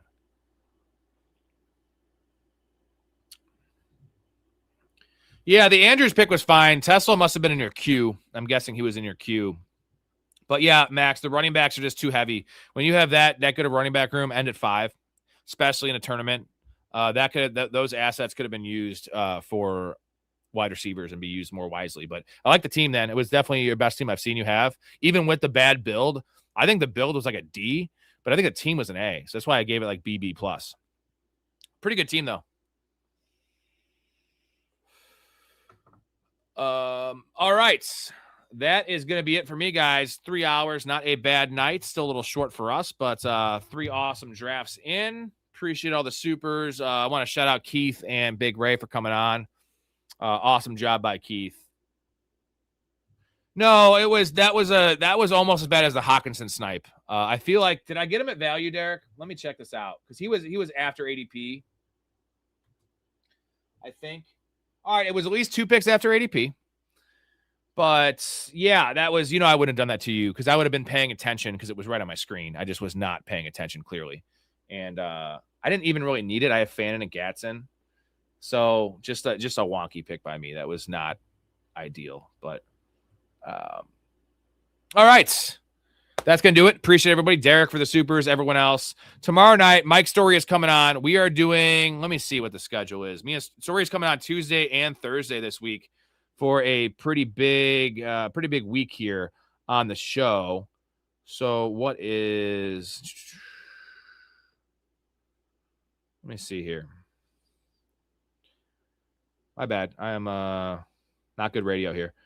It is older players. We're doing a panic meter for old players. We have a list of 10 guys, old player panic meter, which is going to be a pretty good segment of how worried are we about them falling off the cliff. The age cliff, right? Are they there? Do they have a year left? Are we still going to trust them? Those kind of things. That's tomorrow at 10 p.m. Central. Wednesday, the Chaz is coming on, and we are talking running back preview, fantasy, ECR fantasy tiers. Thursday, Storey is coming on for under the radar players. Really nice week. 3 awesome segments in a row. Maybe a segment on Friday as well. And probably after some of those nights, we'll draft best ball as well, guys. You know what we do around here. Again, appreciate everybody. For the supers, for the comments, for the likes, all those kind of things. Also, all the Patreon members, you know who you are. We love you guys. Thank you, Derek, in particular. You're the goats. Sorry about that Dulcich pick, man. I do apologize. Won't happen again. Also, blame Ray, though. Again, love you, Ray, but distracted. All right, that's it for me. Love your life. Stay positive and respect each other. I'm out. You just seem like a good dude. I thought I'd see if you wanted to grab a beer, that's all. I'm glad you called. We get home safe, Pistol. You got it, Jobin. I'm sorry, what? Nothing. Oh, what'd you say? I don't know. You nicknamed me Pistol, and I just called you Jobin. It means nothing. I'm drunk. I'm gonna call a cab. All right, man. You have my number, yeah? I got you stored in my